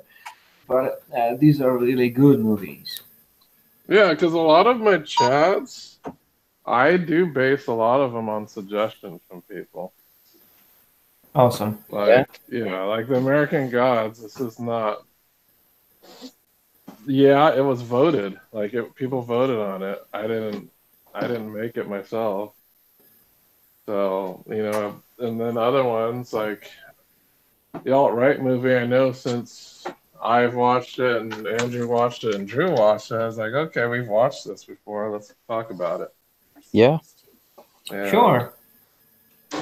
So yeah, whenever you have suggestions, let me know. Let's figure something out. All right. So as soon as I get upstairs, we can start doing my wrap-up spiel. But I'm not upstairs yet, so we gotta divert the conversation into something a little more mundane. Like, Donald Trump. no, I don't want to talk about goddamn Donald Trump. Like, I don't know. Brexit stuff. Brexit. I don't know anything about Brexit. Richest thing. Well, the only thing I would say about richest Trump thing. is that the Trump hysteria is going to bite Democrats in the butt. I think you're right. It's not even a Trump hysteria. I mean, I always say that because my heart is so much on the left, and I make fun of this SJW here's why stuff. it is. Like, I don't mind people saying that Trump is dumb and all that stuff. The problem is we have this 2-year-long investigation. Yeah. Go there. And Go there. people Go are there. still- Go there. Nowhere based on no evidence. It's Well, just here's ridiculous. the thing. There's some legitimate calls here. Like, here's what I'll say. They have some legitimate concerns. The legitimate concern that they have is that Robert Mueller didn't do his job, and his job was to make a determination, and he left it up to politics to do that. That's I think the that was good point. not. I don't think that was a good thing to do. That's But what that's He was supposed to make a determination and not hand it off to a political branch to do so. it still wasn't his I- fault that people didn't believe the findings, though. Well, here's the thing. I don't know anything about the other crimes, the what they call the obstruction, because there's no determination. Yeah. There was a determination made about collusion, and I thought the and there determination was none. found that there was no evidence of obstruction, too. No, because Mueller was supposed to make the determination, right? He made a determination that there was no evidence of collusion. Yeah. Mhm. For obstruction of justice, he made no decision about that, and he left it up to Barr. Problem with Barr is that he's a political appointee, and that one of his resume pieces about that is that if he believes that a president cannot be charged with obstruction or something like that. So there's obviously a conflict there, Okay. right? Okay. So But in that case, I think the Democrats do have some standing to question the obstruction, but they do not have standing to question the collusion, and some of them still are. A lot. yeah, but aren't those Democrats the same people that were asking Mark Zuckerberg, what is happening when I have my farm bill? And No, my the ones that wife I'm is just speaking dealing about- with that. No, I'm talking more about like pundits. So we're talking about MSNBC and the Rachel Maddow types who just She, kind she of. doesn't understand. She doesn't understand Facebook. I am afraid. No, That's the problem, she because probably look- does. I don't know if she does or not, but what I do know is that peddling the Russiagate conspiracy has gained her quite a bit of money through ratings. Yeah. That's what I do know. And So now, she's basically now like the Alex Jones of the left at this point. yep. Yeah. Her ratings aren't as good, though. No, I don't think so. But anyway, I think that type, because MSNBC is a mainstream television station. Yep. I think it has detrimental effects on the credibility of the left side if they're peddling that conspiracy theory. So Which has inspired some people to go to the polar opposite mainstream news, Fox News, and claim that it's legitimate, even though it's not legitimate either. yeah, so I do get the concerns of some people over the whole obstruction part, but the Russia collusion, that's over. That's Yeah. done. And But people don't accept that. Yeah, the I biggest don't know problem is why. that The funny thing is, like, people, like, they're in love on the left. They're in love with Robert Mueller and Jim Comey, but Jim Comey and Robert Mueller are both Republicans. Yeah, It's interesting. like, but even to be honest, it doesn't matter much if they're doing a job that's non-political because the FBI is an apolitical organization. They're supposed to be. Special Yeah. counsel is supposed to be apolitical. But I don't know why he didn't make a determination on the obstruction. I think I just don't know why not. And that was basically his job. So if he did not, then he didn't really fully do his job. Yeah, but honestly, recently I was watching The X-Files, the whole series, all of this stuff, and I just cannot. It's just so wonderful. It's just so funny that it's the weakest um, organization in the chain of organizations of all those police forces Well, it's just a in the TV. United You're watching States. a I mean, TV show, though. That's a fictional no, but that's the television point. show. That FBI It is on the bottom of depends stuff. because they can hijack cases Hmm. from local jurisdictions. Yeah, but NSA is over them. Well, NSA is a different. They look at different things. Like Do they know the truth about the aliens? Exactly. Little things. FBI, they investigate federal crime. So anybody that's guilty of a federal crime, the FBI can investigate them.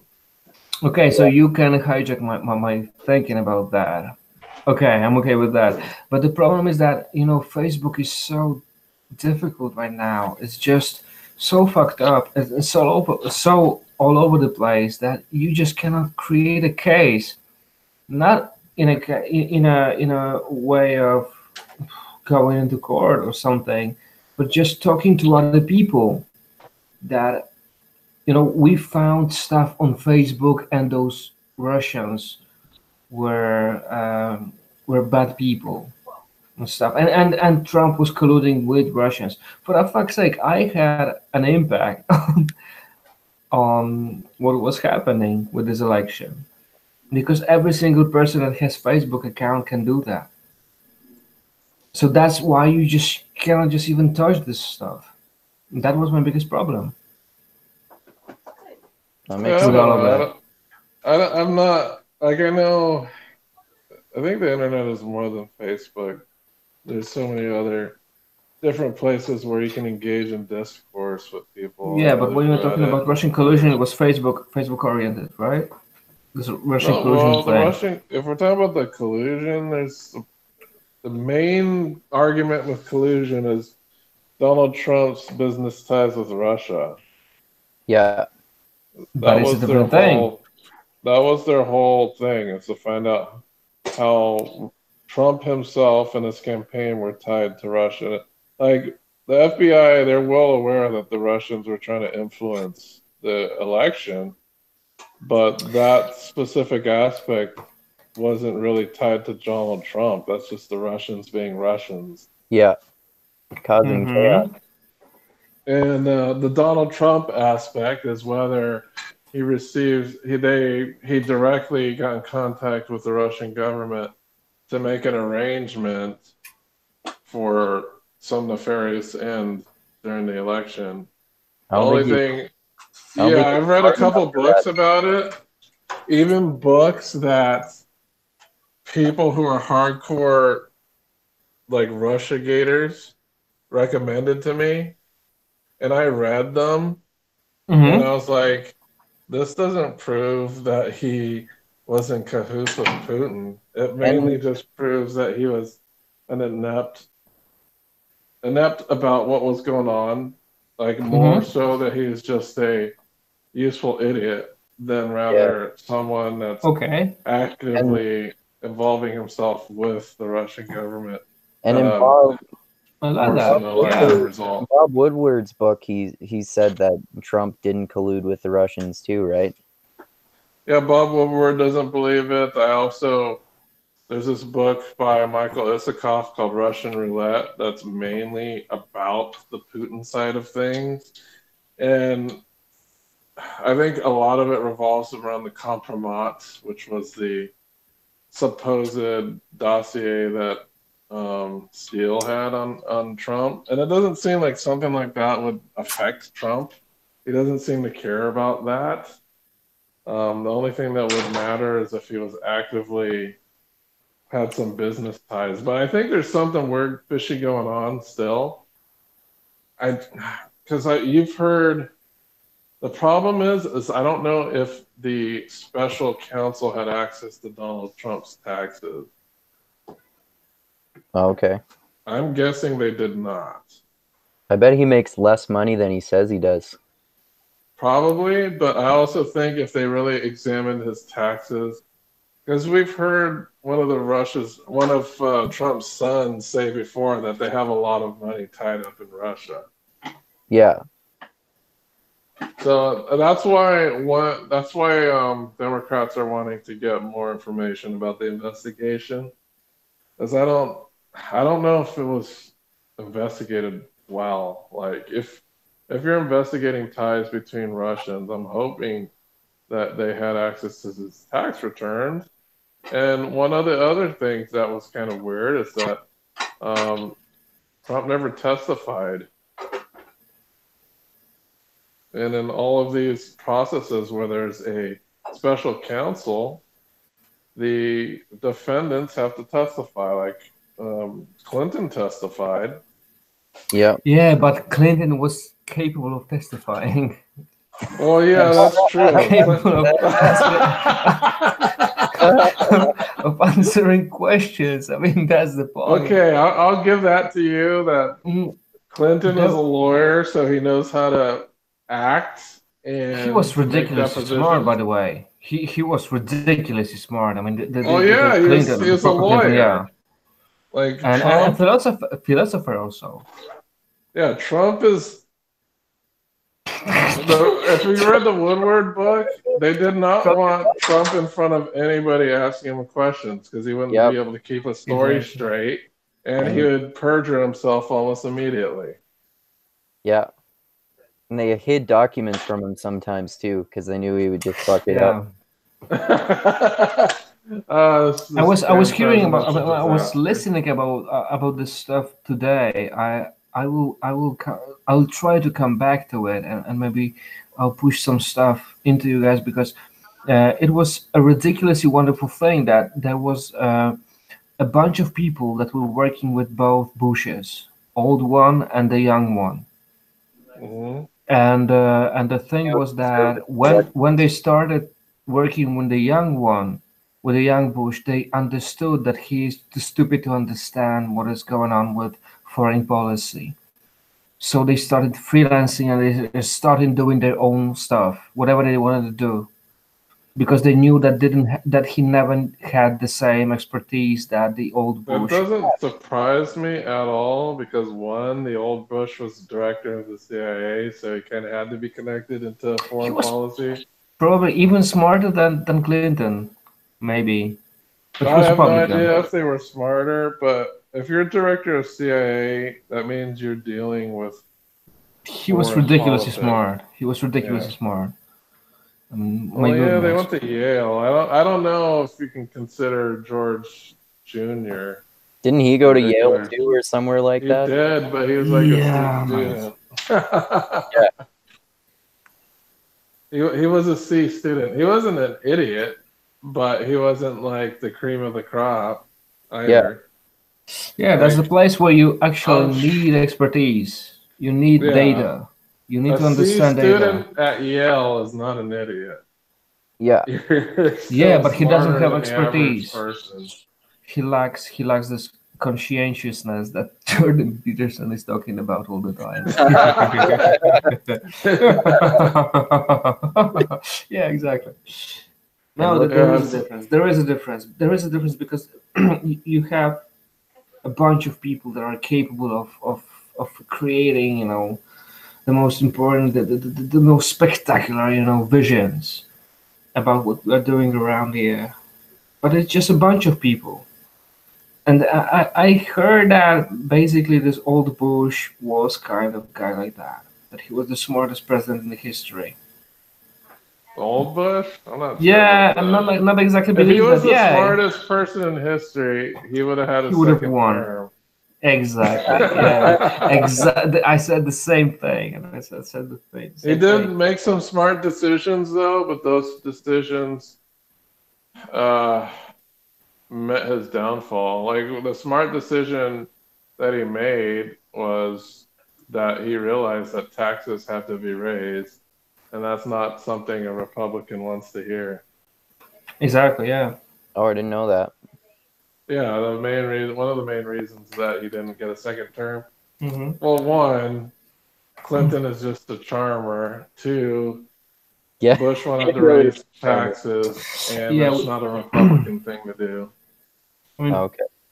Clinton did a lot of stuff that is just pain in the ass when we think about that. There are so many problems with all of those policies that this guy had. Nevertheless, I always say that these are wonderful policies because I want a globalized world. I want globalized, um, You filthy economies. globalist. You're an evil globalist. Exactly. Exactly. Who's gonna be the next president? Before we go, I think Before we Donald go. Trump will be. I Andrew think Yang, Trump's gonna win 2020. again. Fuck Donald Trump. Andrew Yang. I That would think be- I Trump think is gonna, like, I don't want Trump to win again, but I think he is. Yeah, that's my opinion. I think it would be Andrew Yang. I think it would be awesome if Andrew Yang or Tulsi Gabbard won instead, but I think Trump will win. Yeah, I think Trump's gonna win again. Uh, I don't know. It no. depends. It depends on whether they can flip moderates. Like, it all depends on that. Like, Trump has his base; they're always gonna vote for him. Yeah, I don't know. It really depends. Like, But you guys Trump think is that like the. I don't even get why he's president. Like, what does he add to Nothing. the political process? Like, I don't even know what he does. Like, Nothing. He watches TV and tweets. Yeah, like he doesn't think But- about anything. what, His what, head is just full of nonsense. Yep. Like he doesn't go home at night thinking of like the damaging effects of particular policies. He just gets told what to do from the TV. Yep. Like that's it. Like he doesn't have a political philosophy. I mean- he doesn't have principles. exactly. I mean, he might be the worst, version of what I hate the most. I mean, this guy he's just so cool because he's exactly like I am. Yeah, When you wanna figure out how to do politics, you need a girl that is like, let's say, a mother, and she understands how to create a budget at home, stuff like that. I mean, and he is this guy that is just, I mean, he's exactly like me, and he understands the struggles because he is simple. Yeah, nobody understands bankruptcy like Donald Trump. Exactly. That's true. Exactly. Jesus Christ. Nobody let's go with Young. understands the court system like Donald Trump. And porn stars. Yep. Yeah, nobody knows beauty pageants like him. Yep. Yeah, but I've read parts and of nevertheless, he went into stormy situations, stormy places. Oh my goodness! Yeah, some It's such a hornets and clusterfuck. maelstroms caused by his. I don't know. It's just he's like a clown. Like, why do we have this clown running the country? Okay, so who is running Great Britain right now? Because this woman is just as bad as he is. Is She's she? exactly. But she at she least is- seems smart. She at least seems educated. That's awesome True. because she creates this version of her that she seems educated. She is ridiculously terrible. There's Well, I don't know. absolutely I don't nothing. follow UK politics. The only thing I know is that if You can do. if they were able to get Brexit to happen, she was going to resign. That's what I know. Yeah. It's like it matters, but all of this debacle that will appear after what happens next is just ridiculous. Well, yeah. All right. Well, we devolved into Trump. I'm back at my desk, so I can now end the stream Yeah, and properly. everything started with sci-fi. Everything started with Roddenberry, and Uhura case. Jesus fucking Christ, and we just end with all this stuff. Well, it's basically Right. sci-fi too. Yeah, Someone Donald Trump. You know, you But had your Biff evil. Tannen, Yeah. and we can make that segue that he was predicted to be president Exactly. in a sci-fi movie Yep. called Back to the Future 2. I don't even think he was president. He was just kind of like the big shot in town. But we'll go ahead and start doing our exit plugs. What do you got, Christian Bale? Nothing yet, but I will have maybe next time, even if we talk about that note or the witch or whatever we're going to talk about. All right, so I'll let you. I think I'll take a look at the Witch movie and see. Do it, do it, do it, do it. Do It's it. interesting. Do it. Do it. Do it. Do it, do it, do it, do it. Nama, nama, nama, nama, nama. All right, and then we got Andrew's plugs. Go ahead. Yeah, if people want to, they can check out my YouTube channel, Mindgasms, where I've talked to both Dusty and Polish Christian Bale and many other awesome people. And Best channel on the internet. yeah, other than maybe Mixed Mental Arts. Okay. And yeah, people can check out my blog too, mindgasms.theblogpress.com, where I write blogs and I publish chapters of my novel and short stories and poems sometimes too. And then I'm on the social medias, the Facebooky Booha, and the Twitter at Andrew Meitzer. My last name is weird German spelling, Meintzer. And then also, I almost forgot, people want to give me money on my Patreon page for Mindgasms. That's awesome too. Great. So, yeah. All right. Well, I'll go ahead and wrap it up. Thank you for the Patreon members who continue to support Mixed Mental Arts. We will be getting back into the swing of things now that Brian has completed his filming of Schooled. Hunter has announced that they are looking for guests and starting to work on the podcast again. This is not abnormal for this podcast. They do go on hiatus at times because of the various projects that they get involved in. But getting back in the swing of things, I know there's a new website. The website has been overhauled, and it's the same URL, mixedmentallarts.co, but it does have a new look. Go ahead and check I didn't that know out. that. Cool. Yeah, they've been working on it. And then you can check us out at social media. So lots of Facebook stuff we do. Cool Facebook group we got. Please like and subscribe this video. And great. Have a great evening. And I'm about to get our work call. Awesome. All right. Adios, everyone.